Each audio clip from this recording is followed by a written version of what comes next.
brand new banger. It's Nukkle HeDD Comics Tuesday. It's fucking Tuesday. We got Lay in the building. We got Cap in the building. Cabs can't make it tonight, but he's here in spirit. On Lay.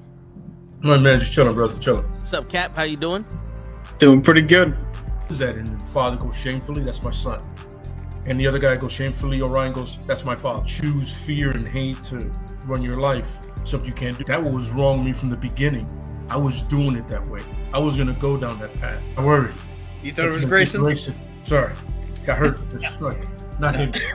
Not him. Crack his brain for somebody, anybody that can help. And remembers, freeze. The media? No, Randall Savage. Randall Savage. With his knowledge and all other shit and his capacity to learn? Absolutely. This is the only vegan I'll ever eat is grilled chicken wings, because that's like vegan to me. You know what I'm saying? Because the chicken wings are supposed to be fried, but you grill the chicken wings and you put it in some sauce and give it some blue cheese. Is vegan. That's vegan. Like regular moo cow fuck milk. Put it in some Honey Nut Cheerios. Vegan, because Honey Nut Cheerios is good for your heart. You know what I'm saying? Can I steal the question from Cabs? I got it right. Look at this. I would also like to steal. I would also like to steal. I would also like to steal. You're too late. Wow. I stay loose, I stay hype, I stay loose, I stay hype, I stay loose, I stay hype. I could do this all night, cause I do what I like. Yeah, I do what I like, yeah, I do what I like. Sipping goose, sip is right, and I go with the flow. Yeah, I go with the flow, yeah, I go with the flow. Cause I know I'm the show. In the zone, here I go. In the zone, here I go. In the zone, here I go. Yeah, they know I'm a pro.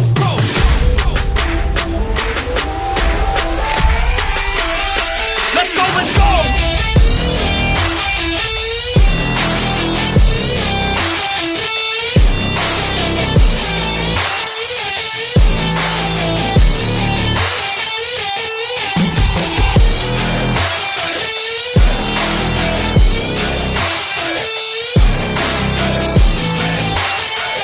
Yeah!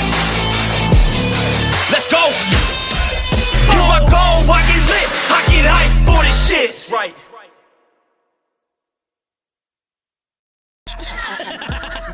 Word. He be like, I got a left elbow and a right elbow. I can break your face with an any elbow. Make sure that you get elbowed in your elbow with an elbow. Got the arm ball, get the phone ball, get around with the bomb with the bomb ball. That is gonna take you to Jersey Shore. Yo, it is fucking Tuesday night. You know what that means? It is Nukkle HeDD Comics. We out here in the building, baby. What's going on, everybody? Cap is out here. He got his camera off. He's a little shy, but it's all good in the hood. Shit, it's your boy Toe Tags in the building. Ray should be on his way if he's not afraid. You know what I'm saying? But yeah, man, they let out the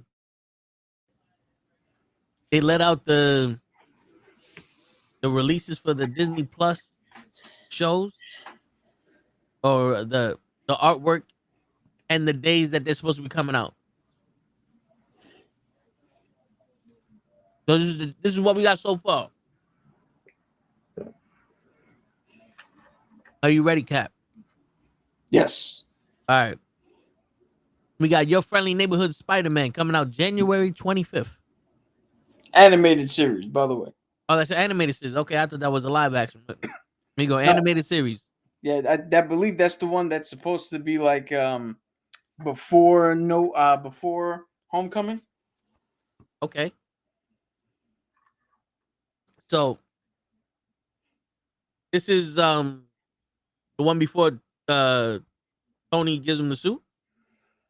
Yeah, like this. I believe that's the last I heard. I don't know if they've changed it since then, but it's supposed to be like him, where I think we're gonna see him get bit, and from where he gets bit to where he shows up in Civil War, this is that time frame. So with the sweatpants and the sweater and all that. Yeah, although it is possible they could have just changed it and just it's a completely separate thing now. I haven't The last I heard of this series was like 2 years ago when they first announced it. Okay. So all right, then after that, we have Daredevil Born Again, March 4th. We already knew that one. That one's also an animated series, but it's gonna be live action animated. Then August 6th, we have Eyes of Wakanda. Now, what is that gonna be about? The Dora Milaje or some shit? That so originally that was supposed to be the Dora Milaje thing, but I think it might just be like an overarching this is what's going on in Wakanda type show. Okay. Again, Okay. everything I've heard of these shows are what I've heard from past uh expos and cons when they first initially rolled them out. I haven't heard anything new about them. So Okay. Then September 3rd, Ironheart. This year is gonna be packed. Oh, and next year is gonna be packed of Disney Plus shows. And how many movies is supposed to be coming out next year? One? just no Thunderbolts. Definitely Thunderbolts. Definitely Cap 4. It was supposed to be Blade, but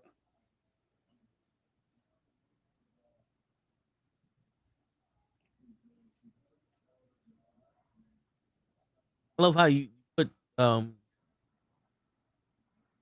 Marvel movies and then it just fills out in order like motherfuckers. All right, let's see the movies. So right now, what they have for next year is Cap, Brave New World, and Thunderbolts, and the Fantastic Four. And then Blade is nowhere to be seen. And then dude, you know Doomsday and the what? Secret Wars. Funny enough, the Spider-Man one, the cartoon, they got a bunch of different voice actors as normal, except Charlie Cox and Vincent D'Onofrio are voicing Matt Murdock / Daredevil and Wilson Fisk / Kingpin. Okay. But they're the only known Marvel actors that are going to be voicing characters.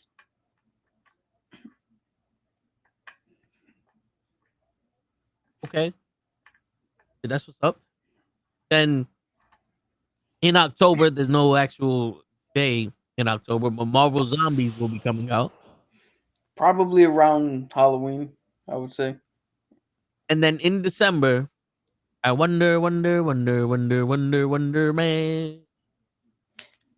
Yeah, I don't. I think it's still what's his name. I'm gonna butcher the shit out of this name, so I'm gonna look it up. But it's the dude who played Black Manta in Aquaman, and he was in the new Candyman film. Okay. He should be doing good. Like, he should be good. He should be good, but I don't know. I don't know. I have a weird feeling about that show because he's so closely tied to Tony Stark. Like I don't know what would be the point of him without him, but You think they're gonna do like a piece from the past? huh? You think they're gonna go back in time and do this shit? No. I think it's already too late. Just come up with a new shit. Maybe he's trying to fill the void left by Tony Stark's death, and his company is trying to big that new Stark Enterprise. And his name is Yahya Abdul Mateen the second. Exactly. Yeah, Don't let say nobody that fucking, 3 times fast. yeah, don't let nobody fucking stop you neither. And Wonder Man is what? Is he supposed to be like Mr. Terrific in No, the Wonder Man is actually he's actually a competitor of Tony Stark, who Tony Stark, depending on which version you go with, Tony Stark bought out his company thinking he was gonna help him. But it turns out he accidentally undercut what he was actually doing, and it ruined him. And then he had a run-in with an experiment, as most Marvel people do, and it turned him into a molecular fucking superhero god type thing. So everybody got to stay away from chemical itches, vats of chemical. Yeah. So this is normally what he looks like.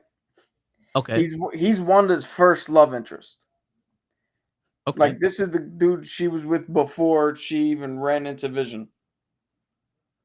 Yeah, so we bringing this motherfucker in very late. Yeah, but I'm trying to look at.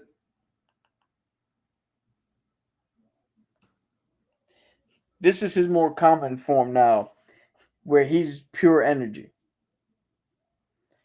So before he was just like energy manipulation and shit like that. Let me. Is he like cosmic energy or just like So energy? energy. So he's got superhuman strength, speed, stamina, agility, reflexes. Standard case. Everybody that's gets that shit. Even the He's blob got- has all that. Yeah, he's got ionic energy. The fuck is ionic? Physiology. So his physiology is that energy field where he looks all purple and like lightning and shit. Okay. He's got advanced vision and hearing. Of course you would. Electromagnetic manipulation, ionic energy manipulation, energy enhanced strike. He just charges up and hits you really hard. Virtually invulnerable. Self-sustainable, so he doesn't need to eat, sleep, breathe, or anything. Power recycling, size alteration, healing factor, shape shifting, teleportation. He's practically immortal, and he can fly. So he can't do shit. No. Word. So all right, ionic energy. You said that was That's the shit that makes him look the way it does. It's I gotta look up the definition because I know loosely what it is because it's I got you right now. Ionic energy. Ionization energy is also called ionization potential. Is the amount of energy required to remove an electron from an isolated atom or molecule. On the periodic table, first ionizing energy generally increase as you move to left to right across the period. This is due to increasing nuclear charge, which results in outermost electron being more stronger bond to the nucleus. essentially he's a low-level nuclear reactor. Okay, so he's like Mr. Fantastic. So, real quick on the update, the Yankees had one out, bases loaded, and whoever just batted said, "I got you." Infield pop up, 2 outs now, bases loaded, and they're losing 2-1. Yeah, okay, so he's a low level nuke, pretty much. Okay, Yeah, so you know how the Hulk is housing gamma radiation? yeah. He's housing ionic energy and different energy Grand field. Slam, baby. Wait, what? Grand slam. The Yankees just hit a grand slam. Who hit it? Anthony Volpe. Volpe? Yeah, that's what he said. Anthony Envelope hit it. Hey, maybe there's some life in these boys yet. It is 5-2. First pitch, gone. Just remember when you're out there and you're rooting for the Yankees, you ask not what Aaron Judge can do for you, but you ask what the fuck is wrong with you, Aaron Judge. Word. And a fictional $10 to anybody who's watching us who can say who I was just trying to do an imitation of. About fucking time. Normal guy, what's going on?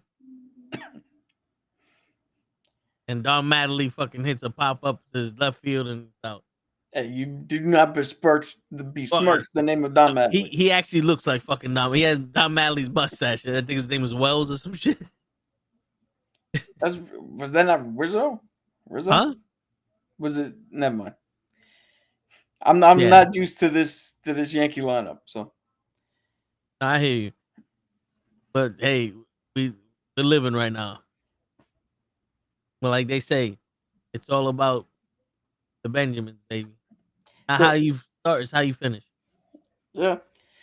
So if we what do you call it? If you don't have any more news, like specific news, I do have because it's spooky season and Halloween is coming around the corner. I do have a few more horror movie reviews. All right, hold up. Before you do that, so Marvel Studio has had discussions about bringing Ion Buford, I guess the original Mr. Fantastic from the Okay. Sony movies, back as the Maker. Ooh, that's interesting. Okay.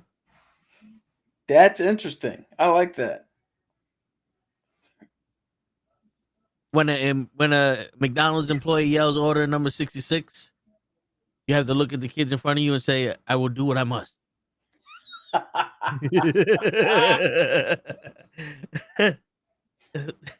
All right. Also, another news: Robert Downey Jr. intends to sue all future executives who create an AI replica of him. Good. Scary Movie 6 confirmed with the Wayans brothers set to reunite for the first time in 18 years. Little fact: Kingpin once defeated 8 men from the finest martial arts school in under 17 seconds.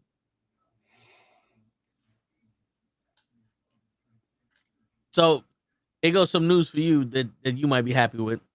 Joker 2 has grossed $200 million at the global box office. The film had a budget of $200 million.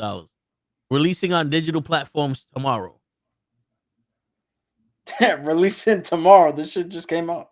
That's crazy. Yo, here's some news for you. Ant-Man and the Wasp: Quantumania Yeah. actually made about $88 million in profit Yeah. when it was Shit. all said and done. Damn.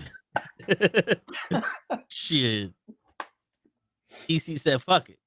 You can't make the worst. We make the worst." Oh, this is another happy news for Cap. Jumanji 3 gets an official release date of December 11th, 2026.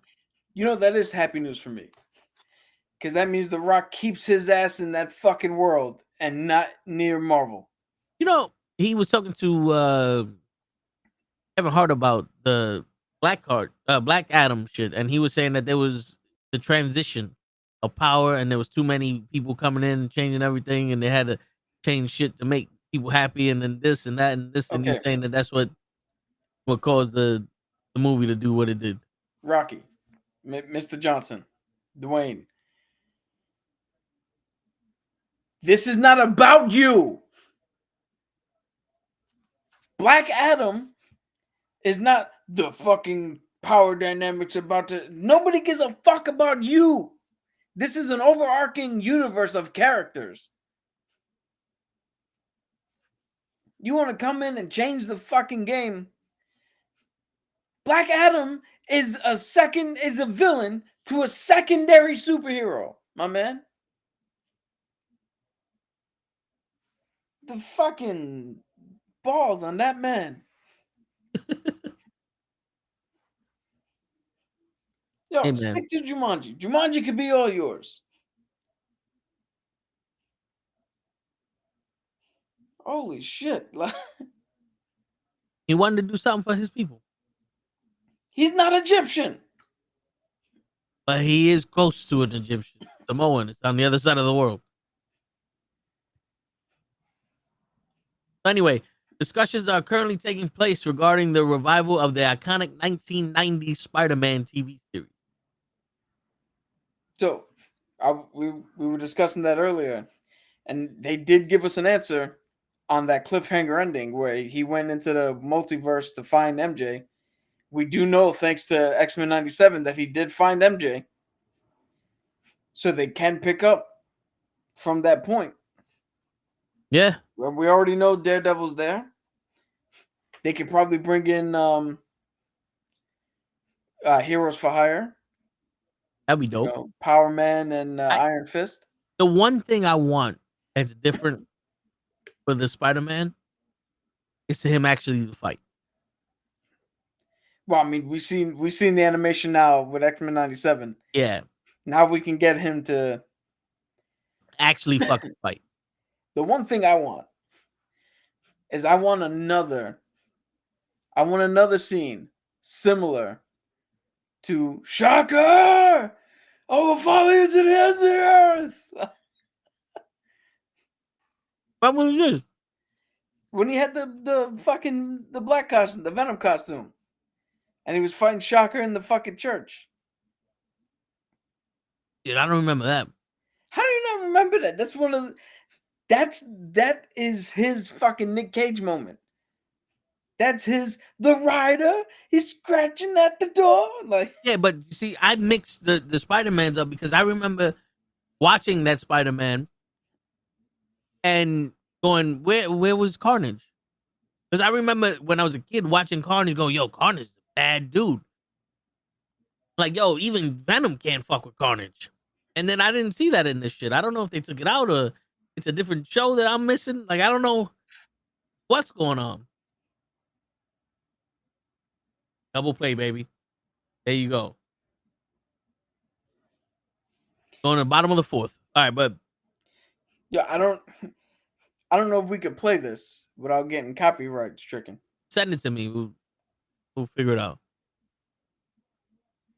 Send it the email. Oh, I was gonna text it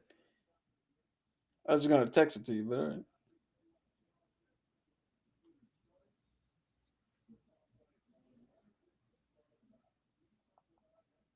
right. He was out.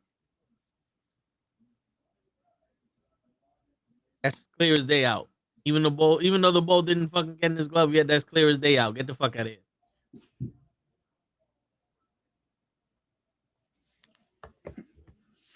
Shit, they called. I guess they challenged him. Just because his foot hit the bag before the ball got there doesn't mean he's safe. That's quite literally what it means. Well, anyway. Oh, all right, here you go. We got the.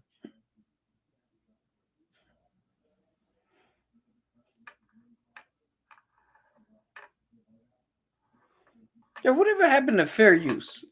Like, shouldn't we be able to play it and comment on it without any fucking provocations and We should be able to, but the problem is the only problem fair is you're if- Spanish, right? yeah, the problem is only fair when the people who make them money fucking use it. All right, you ready? Yep. So, just in case if people are watching this, we're reacting to this overacting scene of Yeah, Spider-Man. this is for commentary purposes. Yes. Get back here, Shocker! Shocker! You can't escape me! I'll chase you to the ends of the earth!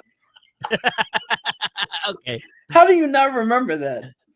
Yeah. That's one of the most iconic that's probably the only iconic thing that has come out of fucking the I'll NBC. chase you to the end of the earth. Shit. Okay. That's actually pretty dope. Yeah. And you know what's funny is you've seen that whole shit more recently than I have. The ball never lies. Just because he was safe doesn't mean he was safe. No, but yeah, I honestly don't remember that. Shit, I remember Blade more than I remember that shit.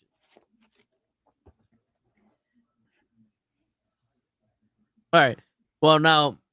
Wait, good luck with that. Some more news. Last one of the day. This is our Blade news, our weekly Blade news. Hold on. We all know you said to blave, and to blave is to bluff. Word. So, Blade is set to begin filming in 2025 in the UK.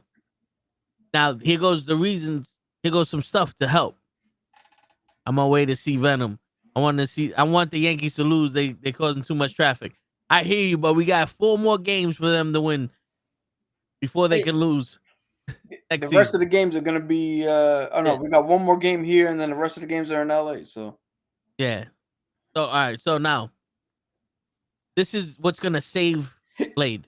You ready for this? Yeah. Blade will be R-rated. Blade will be R-rated.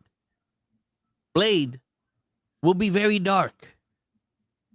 And this is the one that I want to see your face. The movie or the character? Blade. This is the one that I want to see your face because this is going to save the movie. Blade will have a smaller budget because that was the problem.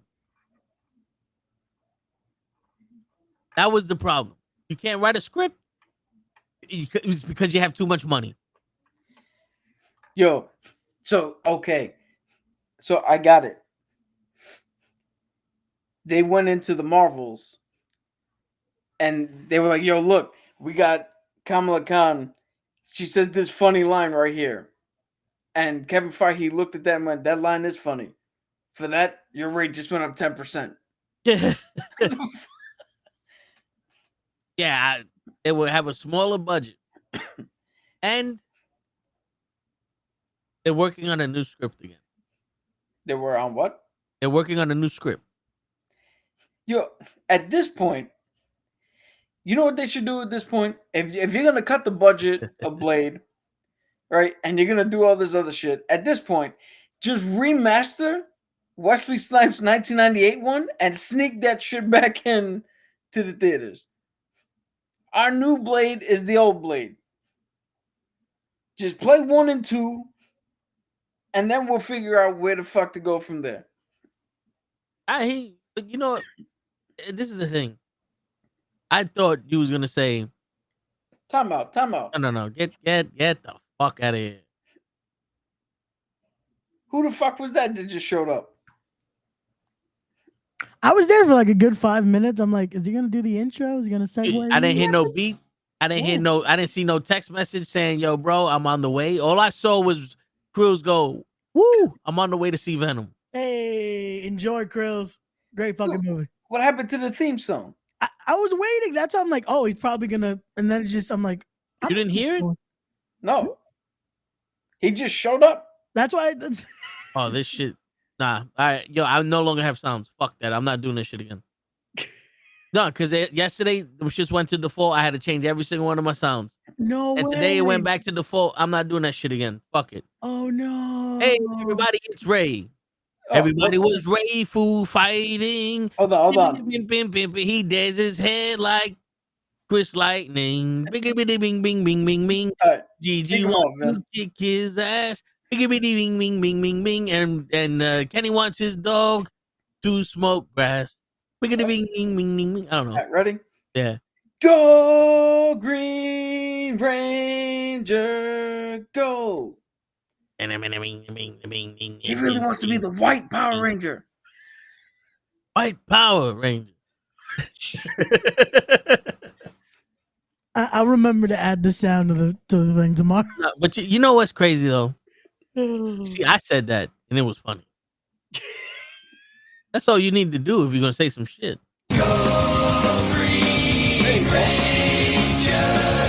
Because I had to change the fucking thing back to the sample. Shit. So I swear to God, bro, if God was gonna keep fucking around like this, I'm gonna make my own shit. I'm gonna find someone smart, and we're gonna make our own shit, and we're gonna challenge these motherfuckers to a battle, and we're gonna win. Because I know what girls like, and I know what men want, and it's both Ray. No, it's funny. It's funny, Ray. You came in during the Blade news of the week. Oh, okay. So I walked in on the full cancellation of Blade. No, they're gonna start filming details of what was going on before the full cancellation. Yeah, so they're gonna start filming in 2025 in the UK. Okay. They're gonna make it rated R. Okay. They're gonna Blade will be very dark. Okay. Now, it's your interpretation if the movie's gonna be dark or just the guy's gonna be dark.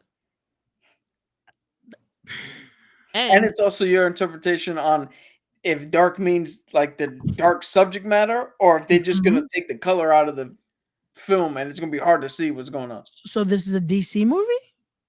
Well, hold up. Now it gets better because this is what you've been saying for the past 3 months. They're gonna rewrite the script again, and the guarantee to make this movie better, they're lowering the budget. Motherfucker. So the problem was it had too much money? Because you can't give black people too much money. Rick James said this. Dave Chappelle, Rick James said this shit. They should have never gave you motherfucking money. At this point, I know I walked in and I heard Cap say something similar. Can't we just let Wesley Snipes make another movie? Yeah, I just said to just re-release part 1 and 2. Just and let's figure it out from there. Just let Blade, like, we find out after, like, oh, they didn't send him back like to a modern day. No. We just sent it back to like right after Blade Trinity. It's just like we just do that and just let him make another movie. Fuck it. Like, remember, there's only been one Blade. There's only gonna be one. There's gonna be one Blade. He wasn't lying. He wasn't fucking Lisa lying. Left Eye Technically, Lopez he was because Sticky Fingers was. Oh, there you go. Lisa Left Eye Sticky Fingers don't count. Well, I never seen that shit. So to me and the rest of the world, there's only one Blade. Who? Lisa Left Eye Lopez. TLC. Nah, we still gonna just say there's one Blade. I never said she was Blade. I just said her name. I honestly thought you were about to question who that was. No. I know. Yo, don't go chasing waterfalls. Yo, is it me? Yeah, don't or do Yankee players get more money if they don't run to first base? It feels like it, but we're winning, so let's just enjoy it. I understand that, winning. But I want to be the coach. I want to be the coach of the Yankee because I will go there with a fucking 45. Every time you hit the ball, I'm gonna shoot you in your ass, and you better fucking run like you about to get shot. Because that's how we gonna practice running to first base. Wow, run, motherfuckers! I will shoot you. Wow, I will shoot you if you don't make it. Hey, at this point, last night I said it. Gigi was pissed off because I was being negative, but I was being realistic. Today, we're winning for the first time the whole fucking series. No, we was winning the first game until that. Yeah, we were winning the first game. So the pitcher said, "You know what's the best and thing we to do we right had now? the lead in game 3. Give him a fucking home run. Give him a grand slam." That's what the pitcher said. You know why, Ray? Because your generation is too fucking built on breaking records.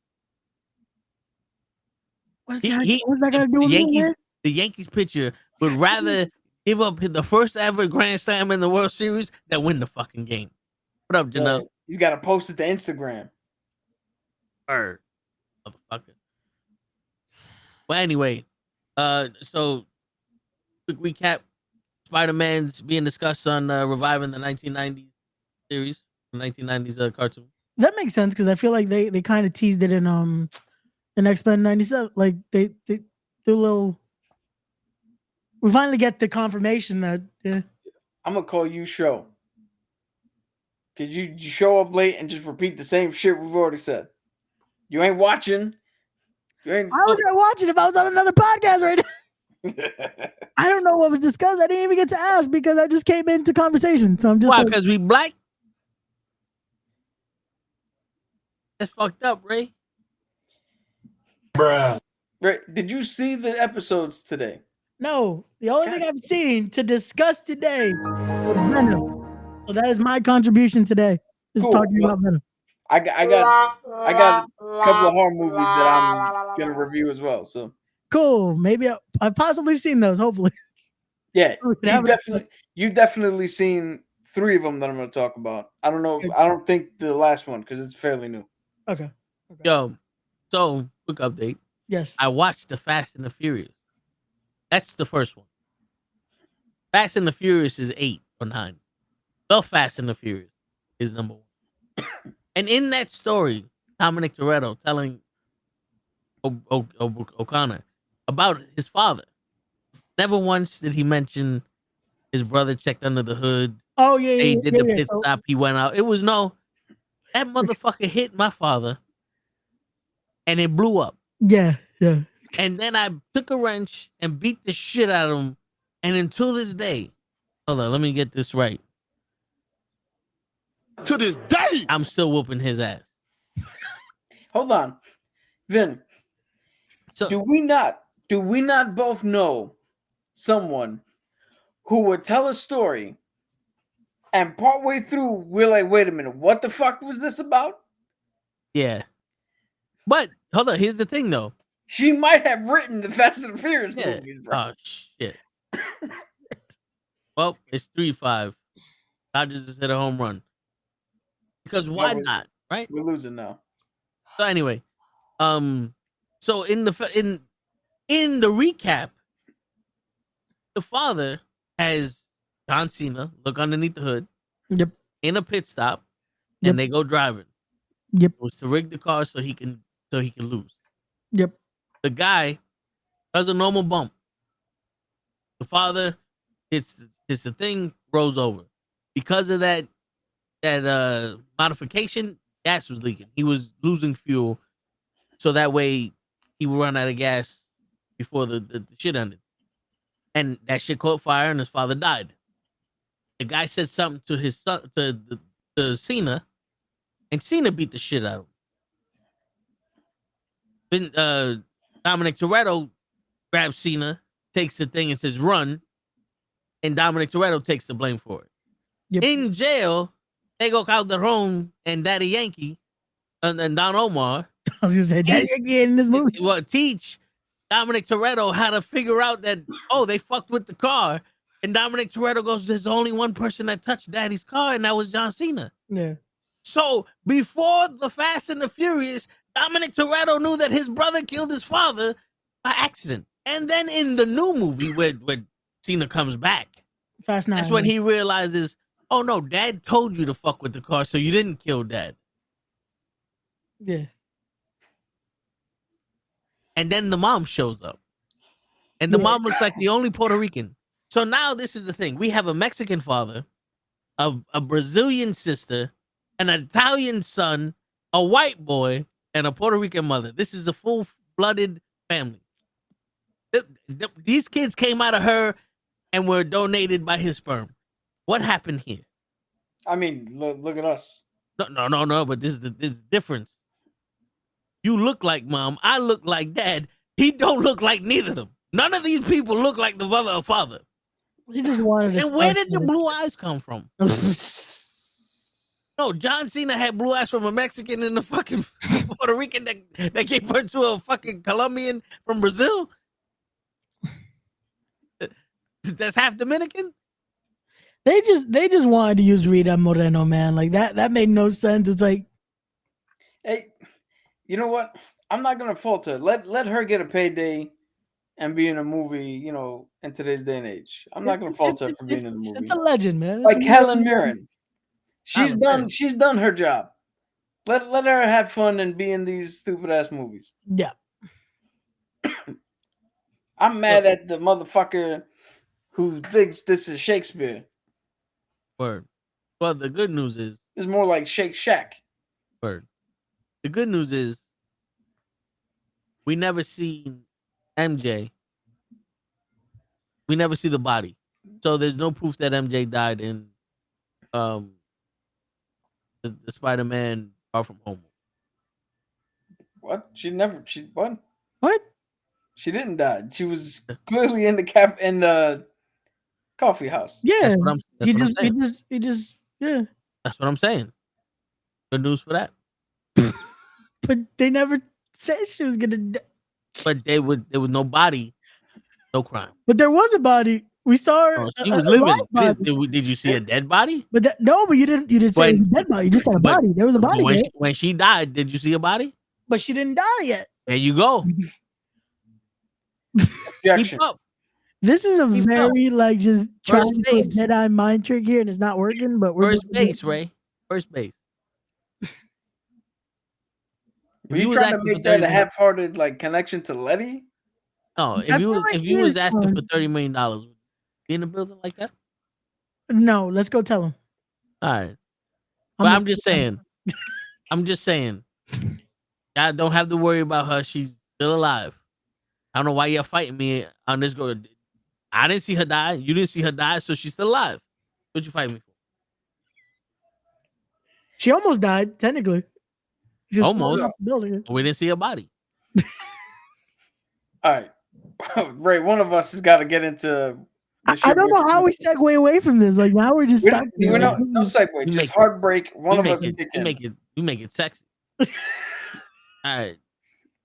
So let's review Venom because I'm gonna go get something to drink Okay. and some cookies. So that way Ray has all the time in the world until I come back.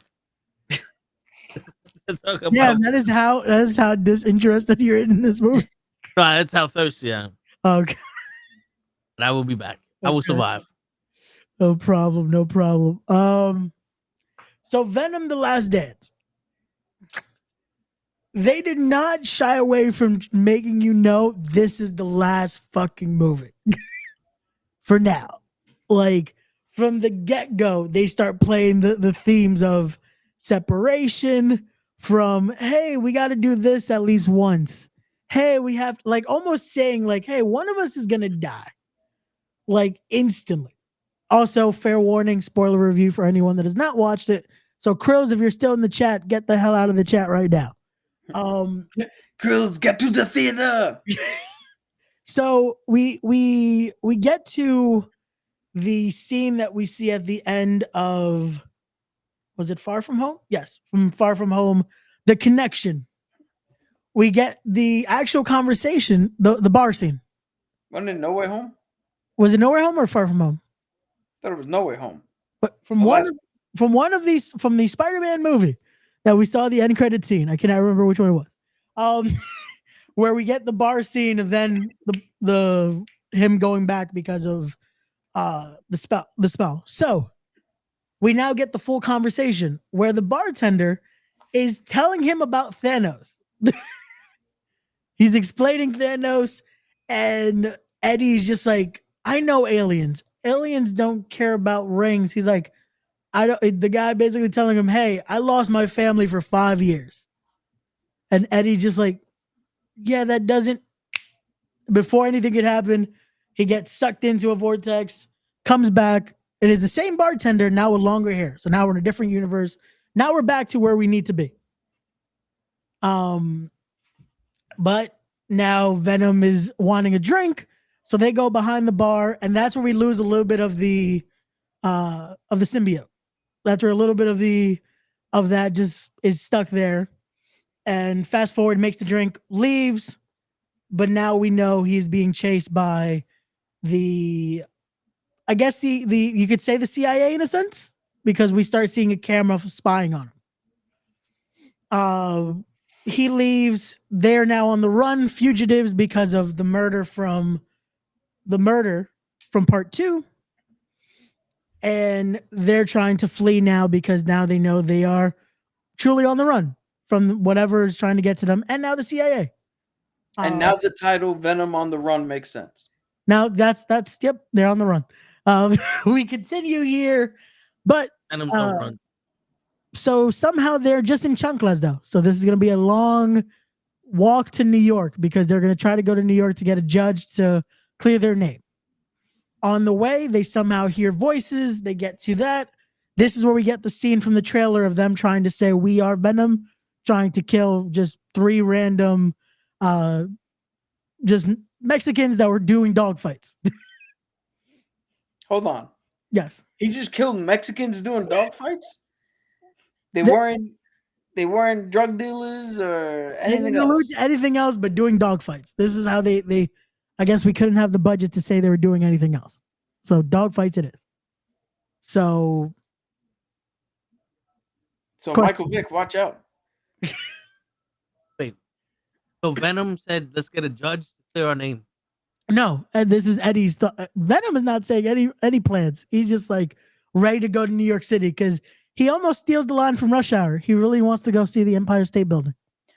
I've always wanted to Square Mountain. You know what's great? He almost said it. That's why I was like, they're about to steal the line from Rush Hour? I've always wanted to see the Statue of Liberty. I'm like, that close. So we are now on the move to try to get to NYC and walking.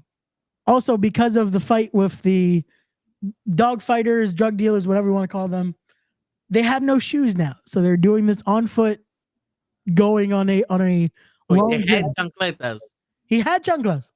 and they kill Mexicans, and the penalty for killing Mexicans, no chancleta. Well, Yo, wait, no. You know, once you fight a Spanish race, you lose your chancla. Well, That's hard. he got tossed around. He stole their boots, but he loses that in this next scene, which was the scene we see in the commercial of how fast can you make this horse go without killing it? So he loses the boots. Now he's fully Just now naked. no. He is not naked. He just has no shoes. So He has Venom no really shoes. take wings. What was it? I thought you was acting like I said something stupid. No. I couldn't hear you. That's what I'm like. I thought you mean what?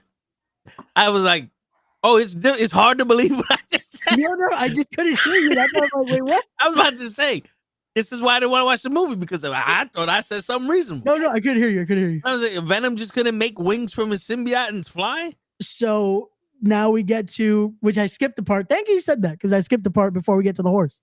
Because we do see them fly. Because that was the joke that he said. He's like, now we have to walk, and I have the one superhero that can't fly. Allude to them flying all right on the side of a fucking plane. So they're perfectly there.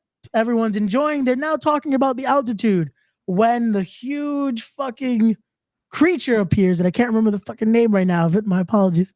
Don't get dropped in your head a lot, guys. So it arrives on the plane. Huge turbulence starts. Venom does the same thing as he almost did when he saw Carnage the first time. Instead of saying that's a red one, oh, I gotta go now. It's like, wait, what? So Eddie then falls basically from the sky because of it.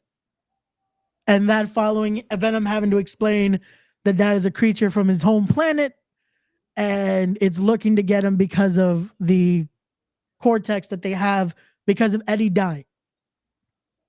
So we get the introduction here, and this one I definitely want to look up because I want to make sure I pronounce the villain. Want me to just tell you who it is? Yes, please. No. Thank you. Because I could not remember the name to save my damn life. Hold up. Yes. I want to refer to the expert. Yes. Venom doesn't do that, does he? What? Oh, shit, that's a red one. Let me hide. No. Venom would not be afraid. Venom was not afraid of his offspring. If there was ever, there's never any fear in Venom to begin with. But if there would have been fear, it wouldn't have been because of the red symbiote. It would have been because he was bonded to Cletus Cassidy.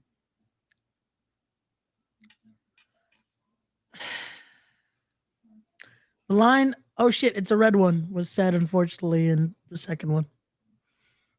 Not helping these movies with me trying to tell people to go watch these and enjoy the movies. Nope. But I digress. Xenopage. That's what that creature was? According to the intrawebs. Yeah. These were all sent by Null to be able to get to Hold on. Venom and Eddie. I gotta say it right. Oh shit, it's a xenophage. Hold on, wait. So Venom is the original symbiote? No. Venom is the original one that Peter Parker brought here to the MCU, or to Marvel Comics. And subsequent ones, I think, have a lot of them, if not all, have spawned off of Venom. Okay. I think one or two spawned off of Carnage, but he is not the original shit. That's what Null and the Planet of Symbiotes, that's their whole thing. The King in Black and not to cut over anymore, I just want to. No, it's all good. He was originally attached to Deadpool for 2 seconds, jumped off and got on to Peter Parker? So he was originally attached to Peter Parker and came here. They then went back and retconned it as a joke that he attached to Wade Wilson for 30 seconds, and that's why the symbiote is insane. that does make a little sense. Just to why he's so like out there at times. Especially this one. I feel like this one alone, just how they made it, it's like I could see him at least touching Wade Wilson at least once, just to make him this like crazy. But Okay. Yeah, Ray. but so yeah, he Uniform. Yep. So we see that he now drops almost to Eddie's death. He then becomes a parachute of venom. So you see the wings, but they just basically parachute it in a sense. And Eddie has a sugar glider. It looked like a Fortnite glider. That was the funny part. All I could picture is like we kind of need that glider in Fortnite. To the dismount, and now he is on foot because he's lost his boots. Now he's trying to find something where we get to the horse. And this is where Venom explains that he cannot, now they can't become Venom in a sense. Because once that's how the creature sees him because of the Codex of once Venom revived Eddie. Now they're the key to Null's escaping of the prison created by symbiotes and where they've entrapped him. They basically did Rita Repulsa with Power Rangers. This is what they did to Null with Venom. Expert, please explain.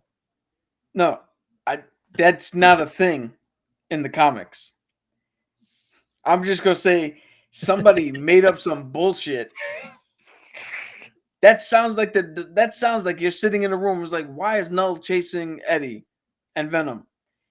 They're looking for something to free him. Okay, what do they got that frees them?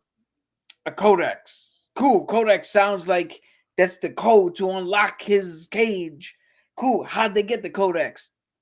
Did Venom steal it or something? No. It happens if Eddie dies and he brings him back. Really? You mean he would have known that, right? Yeah. But we had him die in one of the other movies and bring him back. So he did that knowing that this was gonna lead. Kind of, yeah. Yeah, that wasn't really thought out. But yeah, so that's the key to unlock him. Allegedly. I'll explain later why I say allegedly. So now Horse goes fucking millions miles per hour because goddamn he made that motherfucker fly. Unfortunately, the day old age saying of you can take a horse to water, but you can't force it to drink comes into play because the horse did not want to get into water. And we now see the CA that I mentioned earlier, which I call them the CA, but it's definitely a whole armed force. They use. Oh, yeah, hold on. There was a name for them too. Yeah. When I looked up I'll look up the name. So you. Yeah. But they used a sound barrier weapon, and that forced Venom to then separate from the. I got the name. Yes. Imperium. Thank you. So they. Yeah, Gunther and Ludwig Kaiser were chasing. What's that? Venom. They fucked up Venom here because they sent them they separated them, which Imperium which I skipped over. Fuck, but it's okay. So Imperium basically is part of Area 53. Area 51 is being decommissioned in 4 days' time. We're now in like day 2 at this point when all everybody knows Area 52 went bankrupt. Yeah, they just skipped over Area 53. To pay $50,000 for a hammer. They just said we're going to decommission Area 51, and now we're going to go straight to Area 53, where they have a lot of just like little areas of symbiotes of just what they've collected, I guess, from different findings and situations like this. Now we're having a huge water fight here as they're basically about to fall into a cliff while they're trying to capture both the symbiote and Eddie here. Throughout the fight, however, Eddie unfortunately has to kill one of Imperium because they were trying to kill him. Let me guess, Giovanni Vinci. That's why he's no longer on the road. She might have been Giovanni Vinci, unfortunately, because it was a she that he unfortunately had to kill. It was a she, yeah. So it was Leonardo da Vinci that played her. All right. Unfortunately, other Imperium members, so Ludwig Kaiser and Gunther fell to their deaths to the creature. that lets Eddie Brock get away with Venom, and him fully explaining what the hell just happened and what they saw, and that thing is going to try to kill them to be able to get the well, not kill them, because that was the other thing. In order for the Cortex to work, they both also must still be alive. Yeah, If one of them dies, it is null and void. I can just see Null sitting up there like, what are you idiots doing? I need them alive. You are fucking with my timetable. Oh, wait, here's the kicker. The only way he could see where the Cortex is if he is Venom. So if it's just like, oh, Venom does like just his head pops up, can't see him, basically blind. But if they become Venom, if they become one, that's when it's like a heat-seeking vision becomes a thing. Answer this one question, because I've seen other reviews. That's why I know a little bit about this movie. Okay. True or false? In the moments where he has to become Venom and the Codex is now visible, right? Yes. True or false? The xenophages or the whatever the fuck, the Adam Pages, The creature, yeah. they come instantaneously. Yes, it is instant. There isn't like, No travel we're period. gonna keep fucking up whatever we're fucking up. No, it's just instant.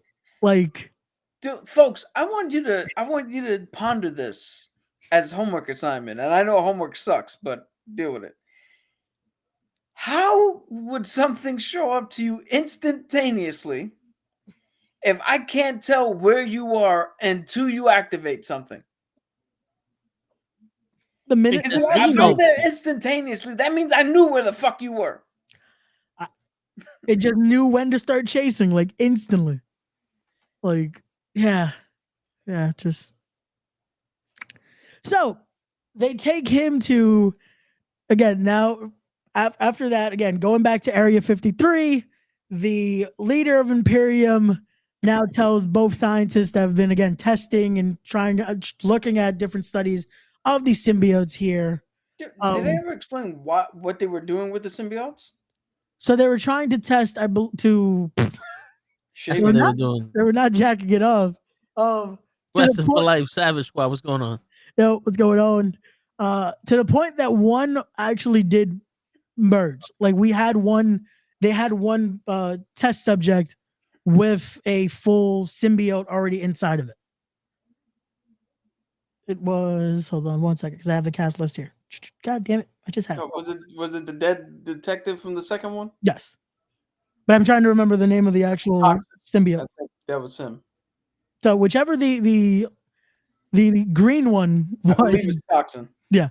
So they had him, and he explained everything to them. That's how they found out about Null and this. So the minute he mentioned that, the leader of Imperium then explaining that his men were just killed, and this is where you feel sympathy for the Imperium leader, though, because the whole time you're like, this dude's a dick. He just wants to basically kill anything related to symbiotes or anything like that.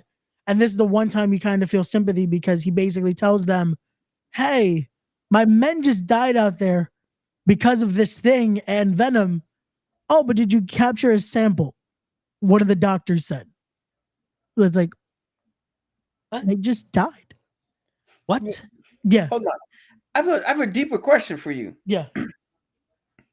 A codex is made when a symbiote bonds with a host and brings him back from the dead, correct? Yes. That's how they explained it. And Toxin Yes. bonded with the dead detective and brought him back to life. True or yes?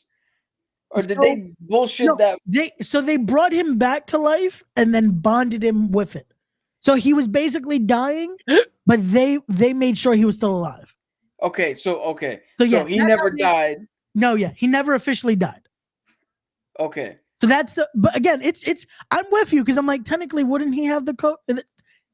Yeah, like wouldn't that there would be more than one codex? Continuity was not a thing in this movie. There's a lot of but it's okay. They used old cotton, 'cause that new cotton, that continuity shit wasn't happening. Yeah. But let's fast forward. We meet this lovely family. It's a long fucking movie. It was an hour and 50 minutes. There's a lot of filler. They could have cut out at least 120 of those minutes. We get to it. We're just going to skip here. We get to a lovely family who happens to be going in the direction of Las Vegas because they're trying to get to Area 51. Okay. Surprisingly, wait. It still happened. Hold on. They escaped Area 51 and then found somebody who was heading back in that direction. Wait, no. They haven't gone to Area 51 yet. Okay. Eddie and Venom have not gone to Area 51 yet. Yeah, Wait. okay. All right. Quick Yeah. question. Yep. They're trying to get to New York, right? Yep. So isn't going back to 51 backwards? You would think, but nope. They're gonna go with them to Vegas. They said they're going to New York. Hey, we can take you to Vegas though. That makes total sense. But yeah, let's go to Vegas. Eddie, I've never been to Vegas. This is our last dance. So Okay, Kingpin, Venom. Yo, at least I'm not good with voices. That you know what? Fuck it. I don't do sound effects anymore. The Elgato is broken.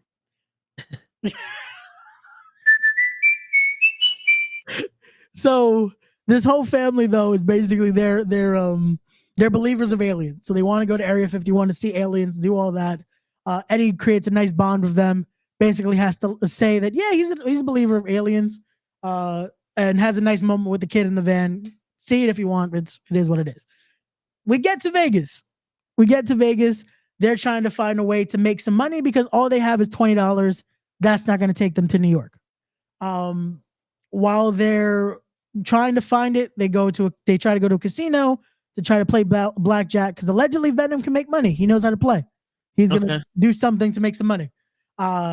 They get kicked out because Eddie's wearing basically what you would wear to the beach, except it looks all dirty because he hasn't showered in a few days.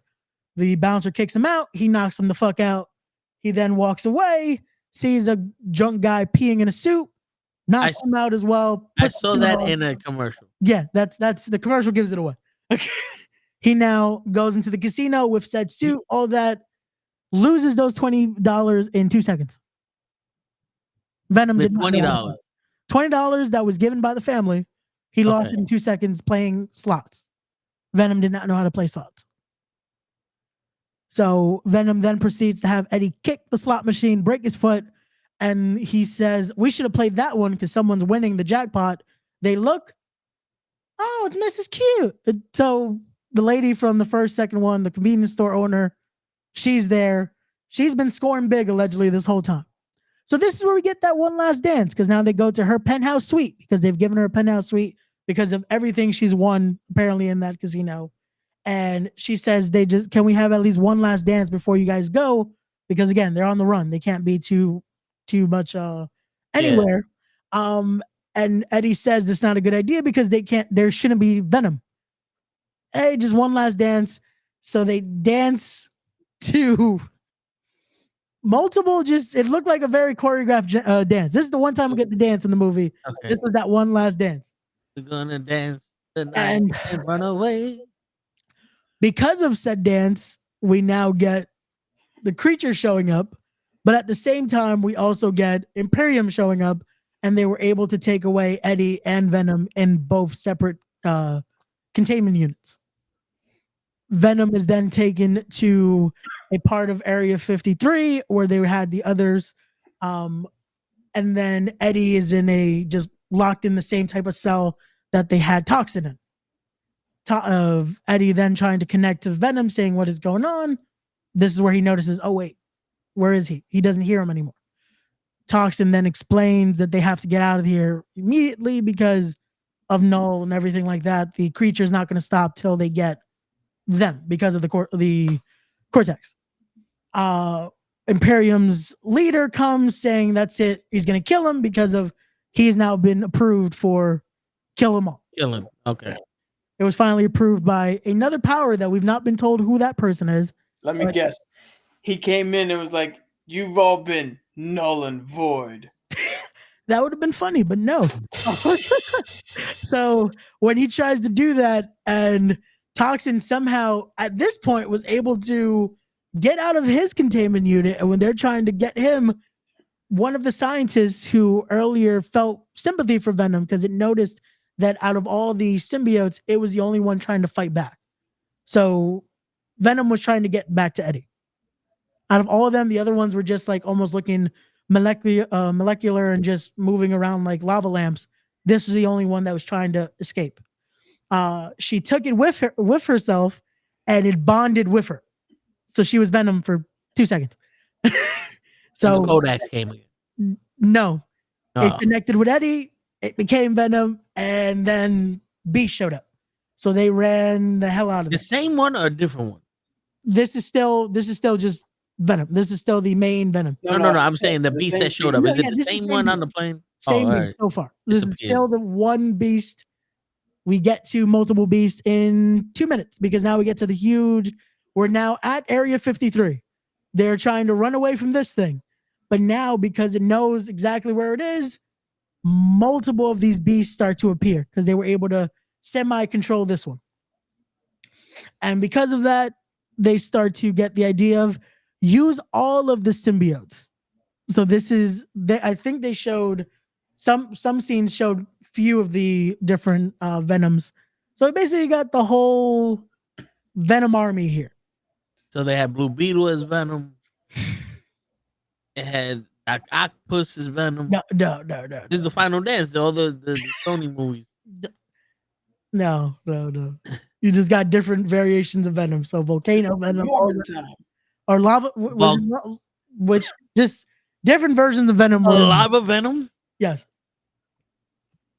What happened to Carnage? Carnage there? Carnage was Well, not. he died in the second one. No, he died in the, yeah. So that was. Did we see a body? Yes. I believe we did see that him. one we do see about it.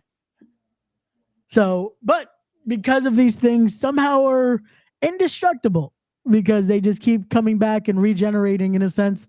They now get out of Area 53. They're on the outside. That family though made it to Area 51 and were so curious they made it to the area of Area 53 and decided, oh, we want a better view. Get on the toppest, the highest area that they could to be able to look at everything. That was the Spanish thing you've almost ever know why said. I wanted They to got on the toppest thing.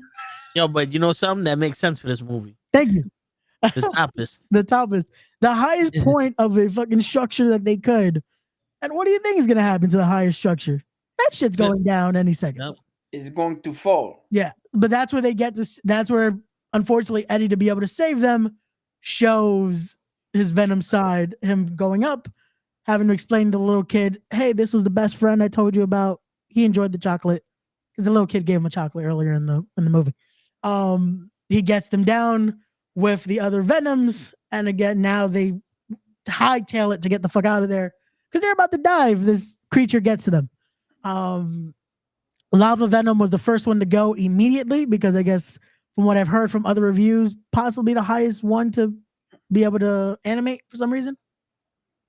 I don't know how, if that's true or not, but yeah, that was the first one to just go. Being that I don't know which one you're referencing and I haven't seen it, I can't tell you. I wish I knew the different. They didn't even say any names. It was just different Venom. You're supposed to know, judge based on how they looked. So again, it looked like lava and a lot of just gray. I'm gonna try to help you out here. I think that's the toppest Venom.